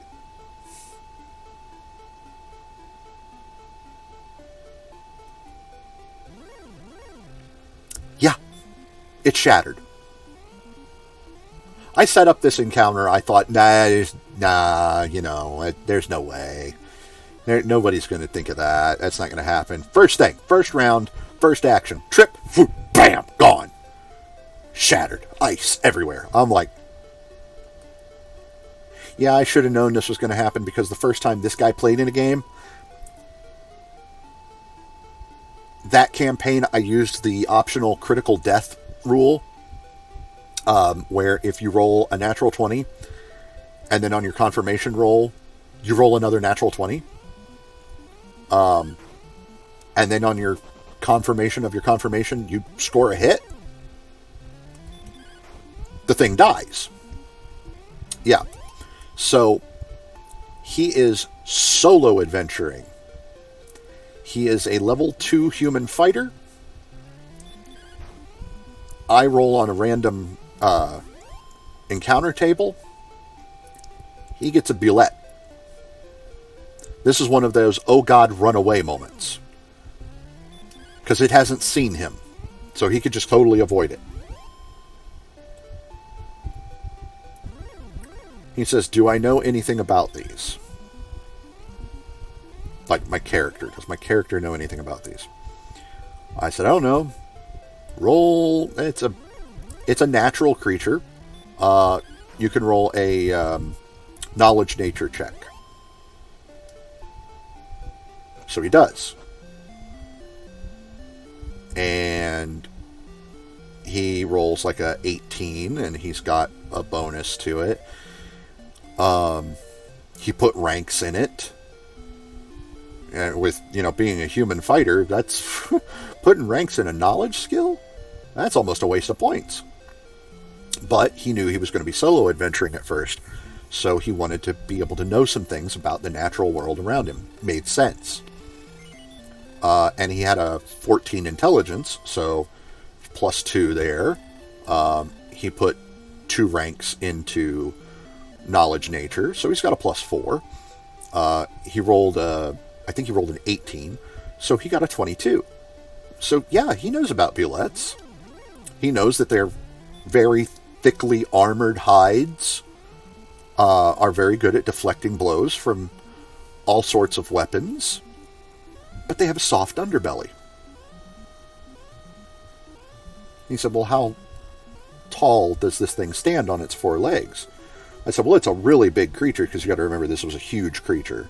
So it's a 15 by 15 foot area that it takes up. I said, it's about 4 feet off the ground. I mean, not 4 feet. It's a little bit taller off the ground than your average car. He says, okay, so if I wanted to, I could slide underneath this thing. You could try. I don't know how well that'll work for you, but you can try. You got to remember, we're sitting at a small table. I can see everything he's doing. Okay, what do I have to do? Well, let's make that a tumble check. Okay. So he runs at the thing, and he makes a tumble check. He's wearing chainmail, and he has a longsword and a dagger. He pulls the dagger because he knows the longsword is going to be too unwieldy underneath the creature, if he can actually get underneath it. So he rolls his tumble check. Natural 20. Okay, well that's still... It's a skill check, so it's not an automatic success on a natural 20. But that's good. So he's got a 16 dexterity, so that's +3. But he's wearing chainmail, which is like a -5 armor check penalty. Or something like that. Yeah, I think it's a -5. And, so... And he didn't have a shield out either. Like he could have, but he decided not to.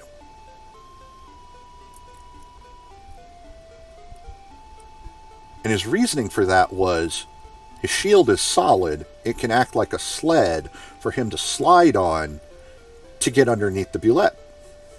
Okay, sure, makes sense to me.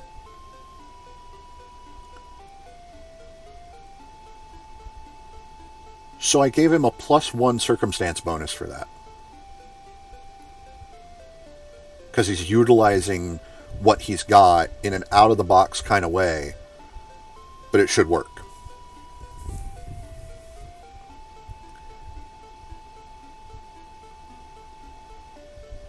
So he rolls a 20.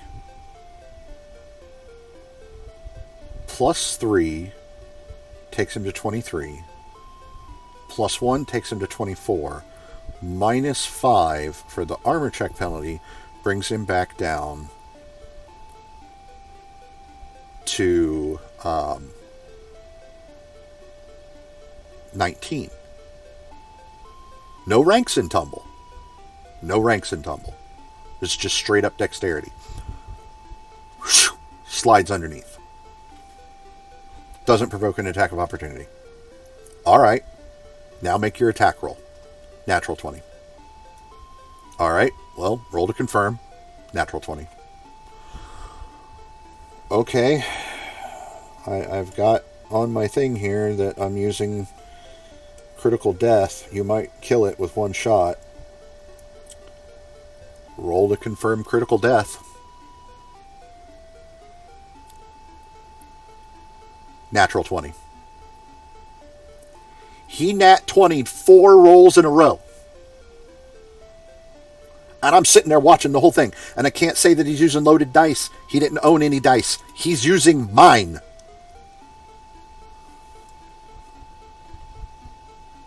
Four nat 20s in a row.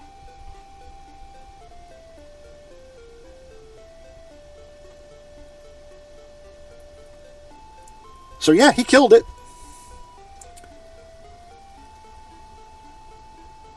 But there was a consequence. You just slid underneath a giant bull. No, I don't have any loaded dice. I'm every time I buy a die, I check it to make sure that it's well balanced and as near perfectly random as I can get.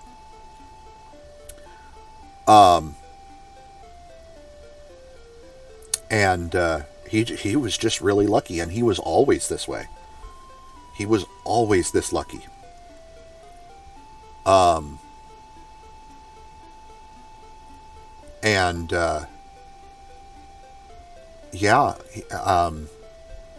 you slide underneath a bull, and you knock that bull out. That bull's going to fall on you. Because his slide stopped underneath the bulette. And he stabbed it. He stabbed it in the heart. It died. And it collapsed on top of him. And he took 3d6 bludgeoning damage from this thing landing on him.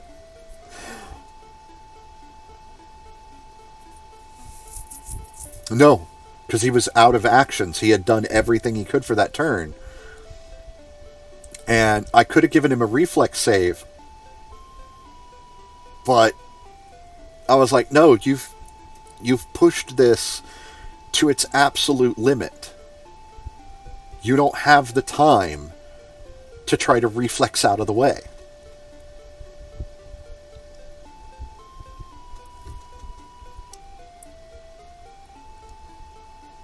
He's got maximum hit points for a level 1 fighter. D10, so 10, plus his constitution modifier. Plus he was a human and a fighter, so he had feats. So he took toughness.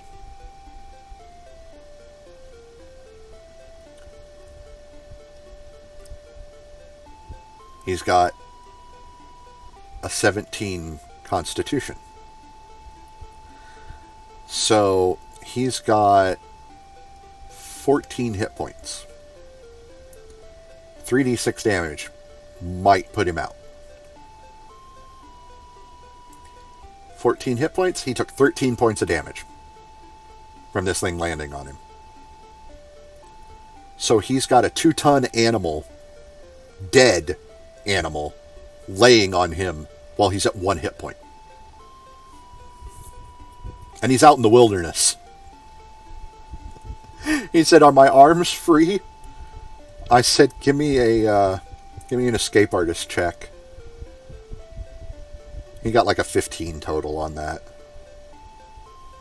It's like, yeah, you're able to wiggle one arm free. He said, "Can I get to my pack where my rations are?" Roll me a d6. And if he rolled like a 1 or a 2, then yeah, he'd get it. And he rolled a 2. So it's like, yeah, you can get to your rations. And your water skin's on your hip, and that's the side that you were able to get free. So yeah, you can get to your water skin and you can get to your rations, but you've only got like 5 days worth of rations. And then your water skin's only going to last 2 days. 3 or 4 if you really ration it out, but you're going to start stacking up exhaustion penalties. And it's going to be really hard to sleep with this thing on you too. So you better hope somebody comes along fairly quickly. About that time, there's a knock at the front door. Alright, let's go see who that is. It's one of our other friends. So I heard you were going to start running a D&D campaign. Yeah. When are you going to do that? Right now. Get in here. So we get down to the basement. This guy rolls up an elf rogue, and he's like, I'm like, yeah, well, let's see. Are you I don't tell him anything about what's going on with the other guy. He sits over in the corner, just stays quiet. And it was all theater of the mind. There's no miniatures. So there's nothing out on the table to say what's going on. He has no idea what's happening. I said, so this is I showed him the map. I said, this is the area where everything's taking place. What are you doing? And he describes this thing. He's like, well, I'm probably, out on the road, going from this town to this town, looking for like people's pockets to pick or people to swindle out of something, and I'm like, okay, give me a listen check. And he makes his listen check, and he could hear the first guy groaning as he's trapped underneath the bulette. I'm like, okay, well, there you go, because he just happened to pick the road between the two towns on the map that this guy was in between in the wilderness, and he ran into the bulette. I'm like, this is too much. So they get him pulled out of there. They take him back to town.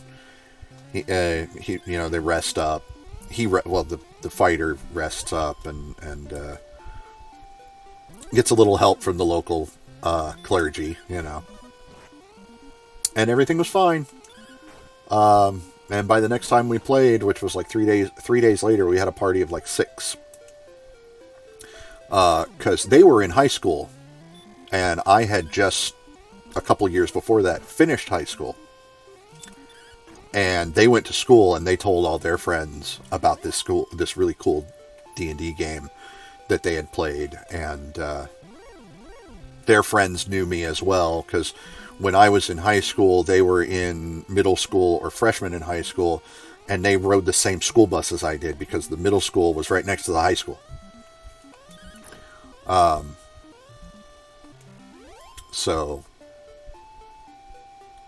And both started at the same time and ended at the same time of day. So, but yeah, we all lived in the same neighborhood. We all rode the same bus to and from school. So they knew me. And yeah, 4 more people showed up the next time, and they're like, yeah, we want to play. All right, well, we didn't have standard character sheets. It was just, here's some notebook paper and a pencil. Here's some dice. Let's get to it. And at that point in time, I had like 2 pounds of dice. And then about a week later, they all had their own dice. So it was in the next town over from us. There was a pretty well-known and popular game store. And that's where I got my stuff. And they all went and they got their own stuff. They got their own dice and everything. Everybody had their own copy of the player's handbook and everything. It was great. It was fantastic. And that's where I started one of my favorite phrases.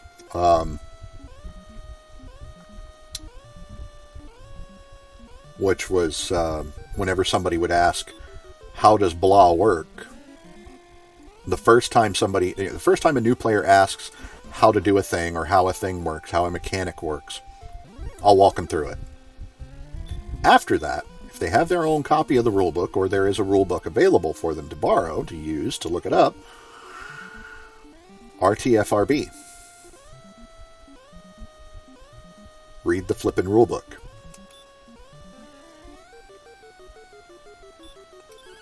Can you tell me how that thing works again? RTFRB.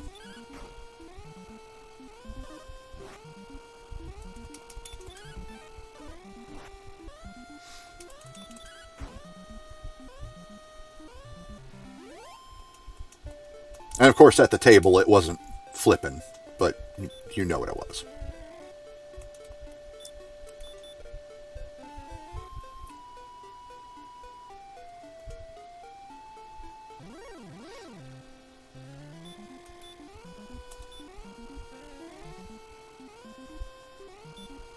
Had me talking here for so long. It's now approaching 6:30. I said I was going to stop at 6. That's fine, though.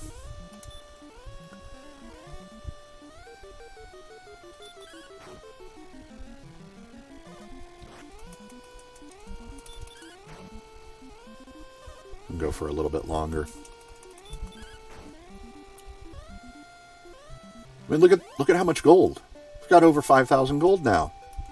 What is this? It's crazy.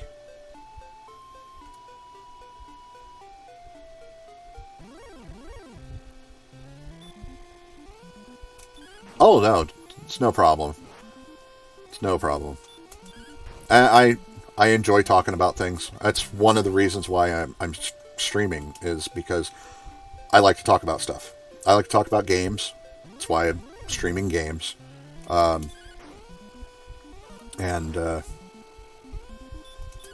Yeah, I mean that's why I'm here. That's what we're doing, right?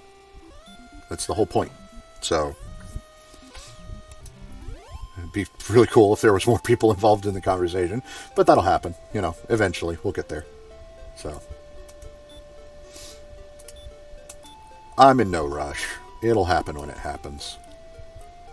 I'm not going to force it. I am going to look for more places to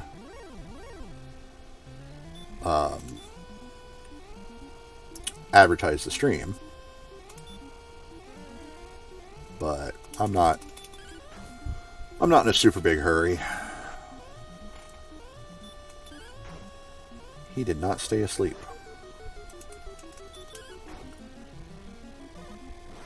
So I figure I'll go until it's time to make the next run back to town for the inn. And then when we get back to town, that's where I'm going to call it for the day.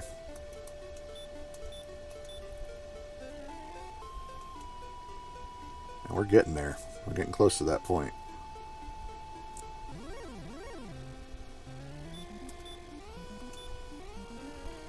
So when my magic gets down to like 8.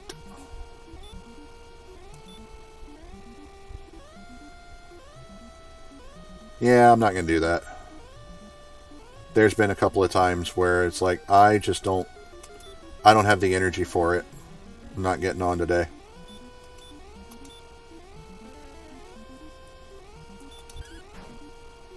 But most of the time, unless I'm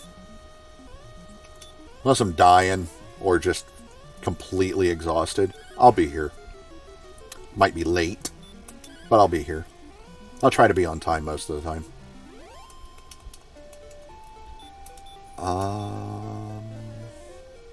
Yep, it's time to head back up. Scorpions are running away from me now. That's fantastic. Apparently the ghosts aren't smart enough to have taken the hint.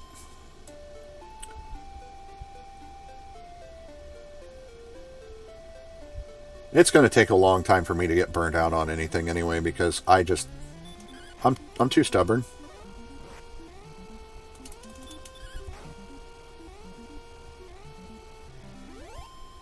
I mean, look, take this game as an example. How long have I been working at this now? And how much actual appreciable progress do I have to show for it? Like, what do I actually have to show for it? Well, let's see.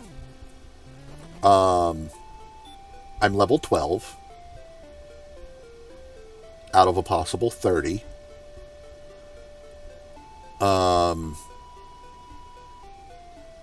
I have the second arguably third best armor in the game. I have the second of 3 shields. I have the third best weapon in the game. Still haven't got to the point where I can actually stand a chance against the game's one of the game's 2 mini bosses, which is the Green Dragon. I really don't think I can stand a chance against the other mini boss, which is the Axe Knight, that guards the best armor in the game. I don't think I can even make it through the town where the Axe Knight is, because honestly, the Axe Knight should be the second mini boss that you face after the dragon and after rescuing the princess, because there are green dragons as random encounters in the town. So, alright.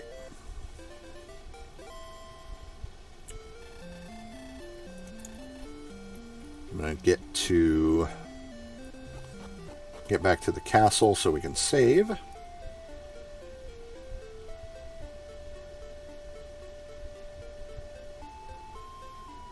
I've thought about it,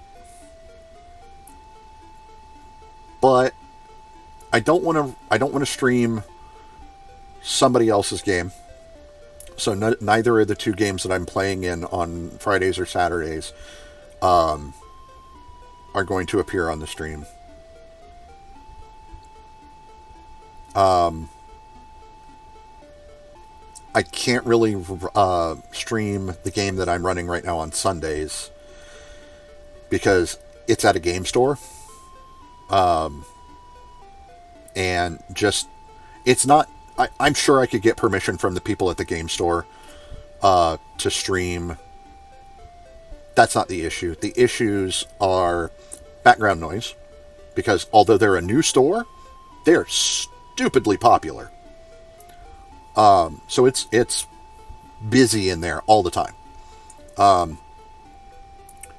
So there's the background noise that I'd have to deal with. There's trying to come up with a setup to be able to put everything on stream. I own 1 camera. This one. That's it. That's all I've got. Now, I do have a laptop. I run the game off the laptop.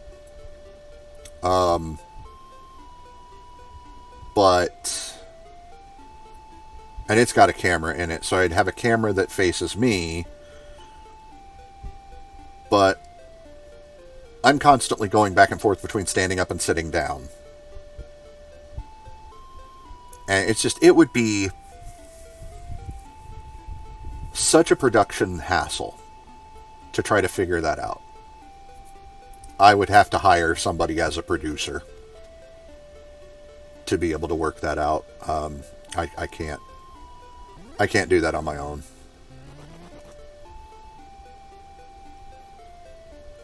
At this point, yeah.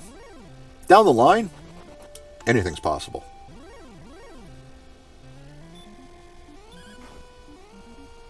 Maybe if I run a smaller group in a home environment, like not at a public place, then I could get something going.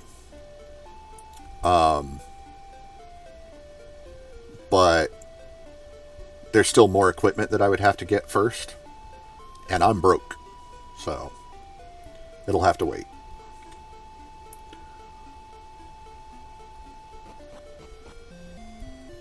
I went to the wrong place. Used to coming down here and going to the inn.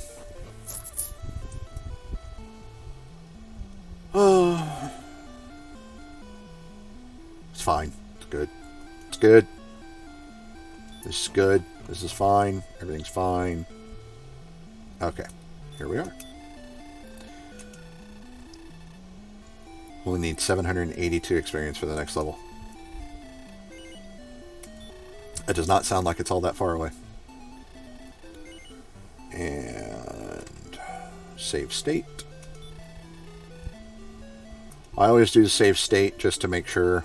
Hang on. I meant to hit no.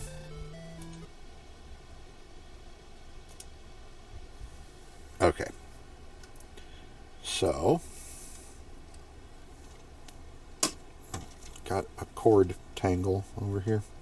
It's the best thing ever. Yet again, I did not open this up beforehand. I'm a bad streamer. Bad.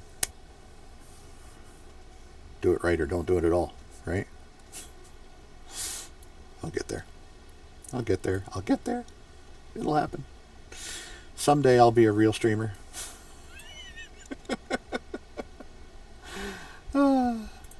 Anyway.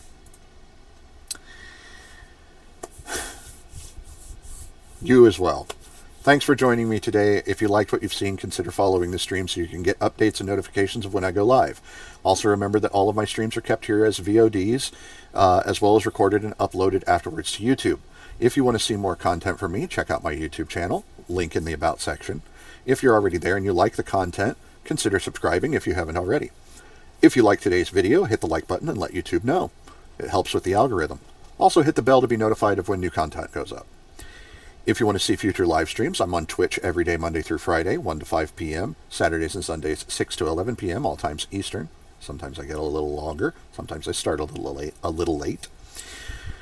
If you're feeling generous and want to help support the channel or stream, consider donating to my Patreon. Link in the About section. If you like my content and think others will too, feel to share it. More views helps me get affiliate status here on Twitch, which will allow me to do more for you, the viewers. I hope you enjoyed the stream or video today, and I hope to see you again soon. Until then, take care, stay safe, and have a wonderful day. Goodbye.